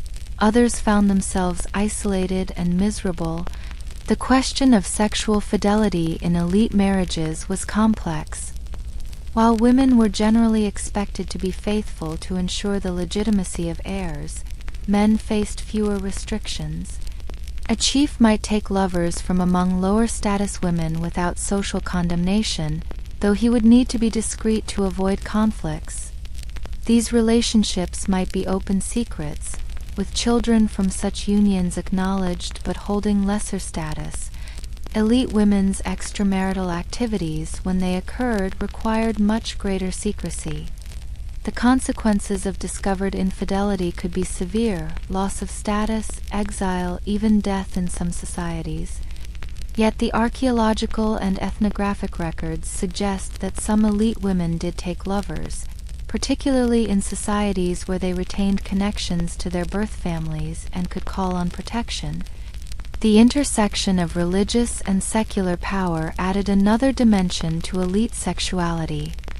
In some Neolithic societies, the chief also served as the primary religious leader, combining political authority with spiritual power. In others, tension existed between secular leaders and religious specialists, with competing claims to authority over matters including reproduction and marriage.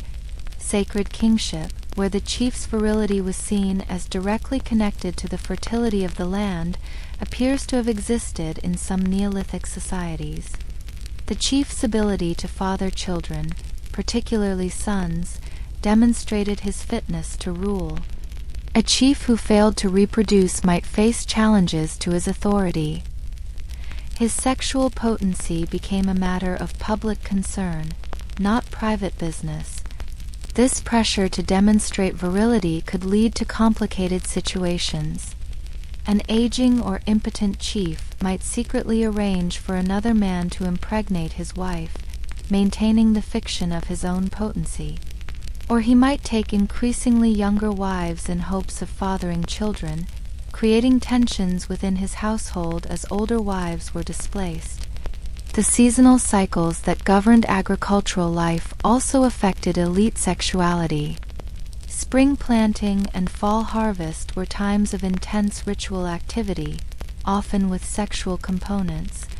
The chief might be required to perform ritual intercourse with a priestess or his primary wife to ensure good crops. These ceremonies blurred the lines between public and private, sacred and profane. The material culture of elite sexuality included items rarely or never found in common households. Exotic oils and unguents imported from distant regions, special furniture designed for comfort during intimate activities, private spaces where couples could meet without interruption. The archaeology of pleasure, though fragmentary, reveals a world of sensual sophistication among the Neolithic elite. As we near the end of our journey through Neolithic intimacy, it's worth reflecting. It's worth reflecting on how the emergence of social hierarchies fundamentally transformed the human experience of love, desire, and reproduction. The egalitarian world of our hunter-gatherer ancestors, where partnerships were largely matters of personal choice and mutual attraction, gave way to a more complex landscape where power, politics, and resources shaped the most intimate aspects of life. The chiefs and shamans, the elite women and spiritual specialists we've encountered in this final segment, represent the beginning of a long historical process, one that would eventually lead to the harems of emperors, the arranged marriages of nobility, the complex negotiations of power and sexuality that characterize hierarchical societies throughout history. Yet even as we recognize these emerging inequalities, we must remember that most Neolithic people continued to live lives of relative equality, finding partners, raising children, and navigating relationships much as their ancestors had done. And now, as our exploration draws to a close, let us pull back from the specific details of Neolithic life to contemplate the broader significance of this journey we've taken together. We've walked through 4 distinct chapters of ancient existence, immersing ourselves in daily struggles, following the traces of ancient love stories, examining the material evidence of desire and fertility, and exploring how emerging social hierarchies reshaped intimate life. Through it all, certain themes have emerged repeatedly.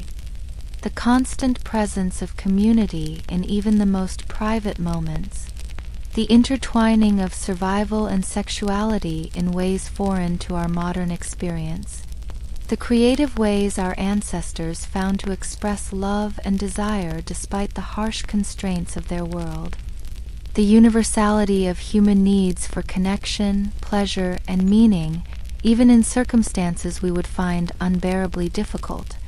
Consider for a moment the vast gulf that separates your life from theirs. As you lie in your comfortable bed, surrounded by privacy and security they could never imagine, it's easy to feel disconnected from these ancient people. Yet, in their struggles and solutions, their hopes and fears, we can recognize ourselves. The young woman anxiously clutching a fertility amulet, the couple stealing moments of intimacy while extended family sleeps nearby, the parent mourning a child lost to disease, all would find echoes in our modern world, despite the millennia that separate us. The physical hardships we've explored, the parasites, the infections, the lack of hygiene, the absence of privacy, these serve not to disgust or distance us from our ancestors, but to help us appreciate both their resilience and our good fortune. Every convenience of modern life, from private bedrooms to modern medicine, from abundant food to effective contraception, represents a victory over challenges that shaped human existence for thousands of years. Yet we must be careful not to assume that our ancestors' lives were nothing but misery and struggle. The archaeological evidence speaks to joy as well as hardship. Carefully crafted ornaments given as tokens of affection, bodies buried in eternal embrace, fertility figurines that celebrate the generative power of sexuality, musical instruments that accompanied dances of courtship and celebration. Love flourished in the Neolithic world, perhaps all the more precious for the difficulties that surrounded it.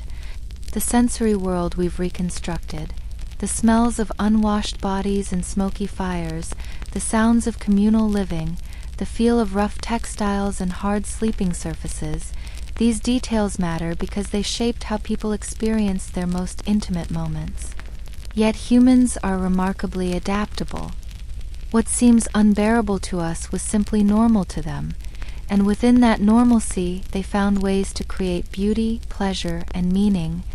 The gradual transition from egalitarian bands to hierarchical societies that we traced in our final segment represents one of humanity's most significant transformations.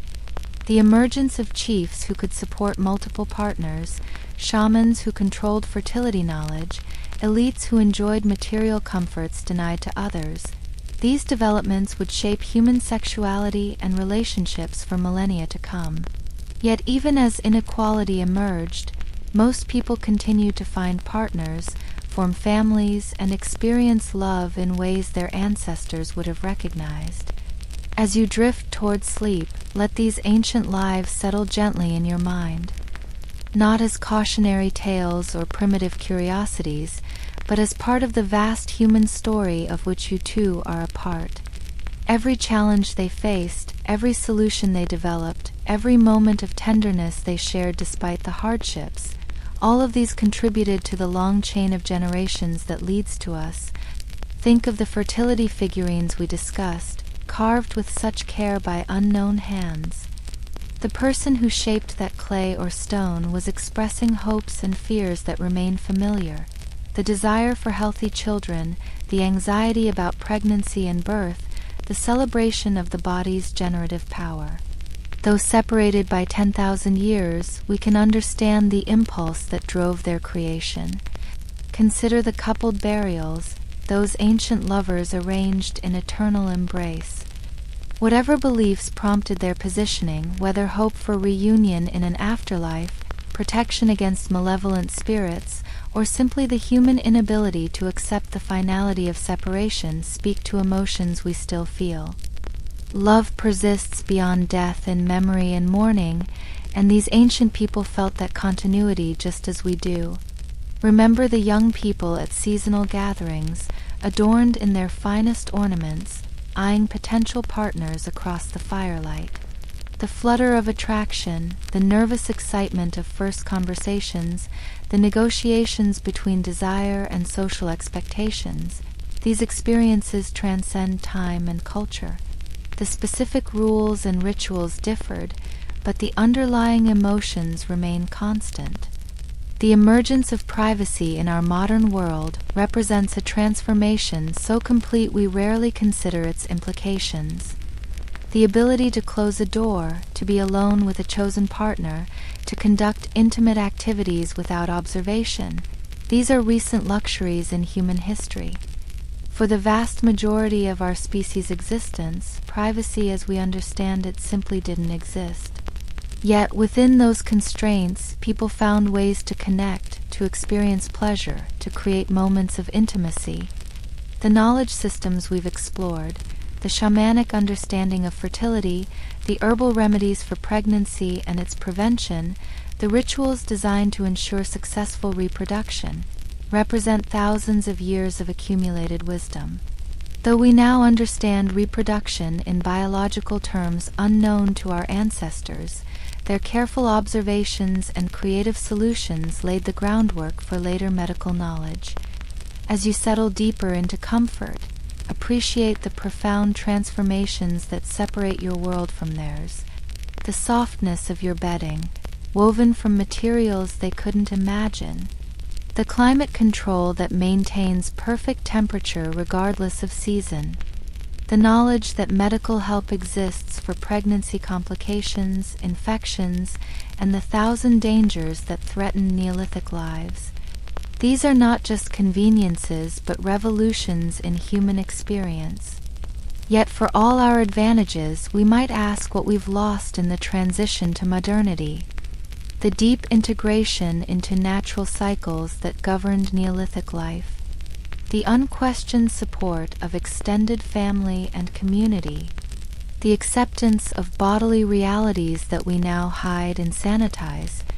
The direct connection between survival and cooperation that made every relationship precious. Perhaps in our comfort and privacy, we've also lost some of the intensity and immediacy that characterized ancient life. The archaeological evidence we've examined, every potsherd and burial, every figurine and dwelling floor represents real people making real choices. Behind the artifacts lie stories we can only partially reconstruct. Loves found and lost, children born and mourned, communities that thrived or failed. The material remains are like shadows cast by vanished lives, giving us glimpses of experiences both alien and familiar. Let your mind wander once more through a Neolithic settlement as night falls. The cooking fires die to embers. Children settle against their parents. Couples adjust positions on shared sleeping mats, seeking comfort and warmth. The sounds of the night, snoring, coughing, the occasional cry of an infant, the rustle of movement, create a soundscape utterly different from our isolated bedrooms, yet serving the same function of marking the transition from day to night, from public to private life. In this imagined settlement, life continues its ancient rhythms. Tomorrow will bring its own challenges, fields to tend, animals to care for, tools to make and mend. But tonight, in the darkness broken only by dying fires, people find what comfort they can in each other's presence. Love expresses itself not in grand gestures but in small kindnesses, sharing warmth, tending the sick, creating beauty in small objects, telling stories that preserve memory and meaning. The transformation from mobile hunter-gatherers to settled farmers that defined the Neolithic period changed more than just subsistence strategies. It reshaped the most fundamental aspects of human experience, how we form relationships, raise children, understand our bodies, organize our societies. The ripple effects of those ancient changes still shape our lives today, though we rarely recognize their influence. As we conclude our journey through Neolithic intimacy, remember that these were not primitive people fumbling toward civilization, but fully human beings navigating their world with intelligence, creativity, and resilience. Their solutions to the challenges of intimate life, their art and rituals, their social structures and belief systems, represent valid approaches to universal human needs. Different from ours, certainly, but not inferior. The title of tonight's exploration, Why You Wouldn't Last a Day in Neolithic Sex Life, speaks to a truth about human adaptability. Dropped suddenly into their world, we would indeed struggle with the lack of privacy, the hygienic challenges, the constant community presence, the sheer physical difficulty of daily existence. But given time, we would adapt as humans always have, finding ways to create meaning, beauty, and connection even in the most challenging circumstances. And perhaps that is the deepest lesson from our journey tonight.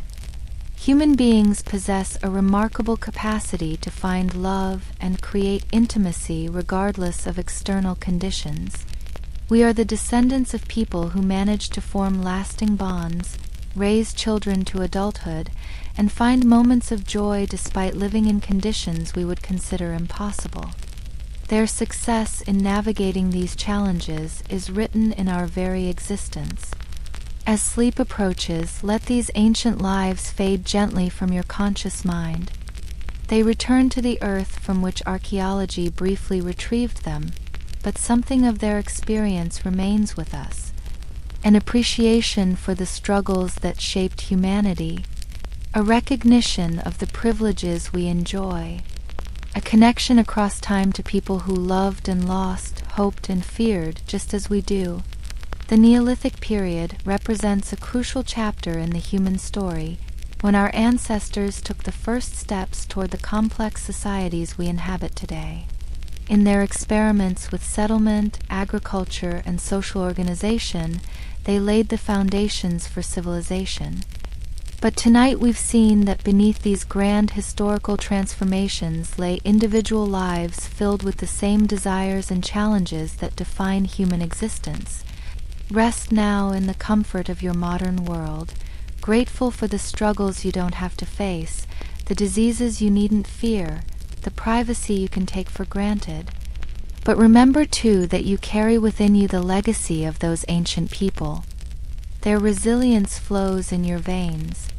Their creativity echoes in your thoughts.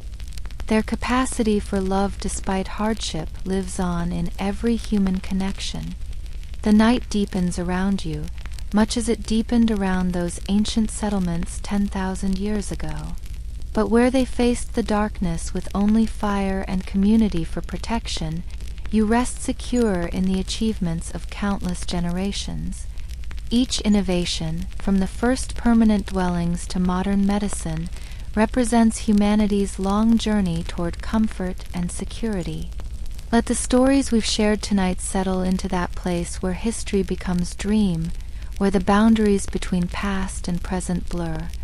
Perhaps in your dreams you'll walk those ancient paths, understanding for a moment what it meant to be fully human in a world so different from our own. And perhaps you'll wake tomorrow with a deeper appreciation for both the struggles of the past and the comforts of the present.